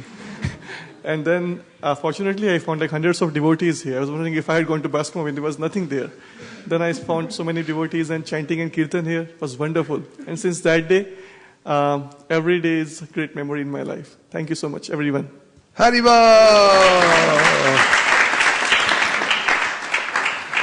Thank you, everyone, for coming on a Saturday morning. And we've heard a little bit about the process of transmigration, hopefully enough to increase the intensity of our chanting and our endeavor to have regulated ways of hearing about Krishna, so we can form our mind, subtle body in such a way that we always remember Him. There are only 2 rules in devotional service, of which all other rules are the servants, and that is, one should always remember Krishna and never forget Krishna.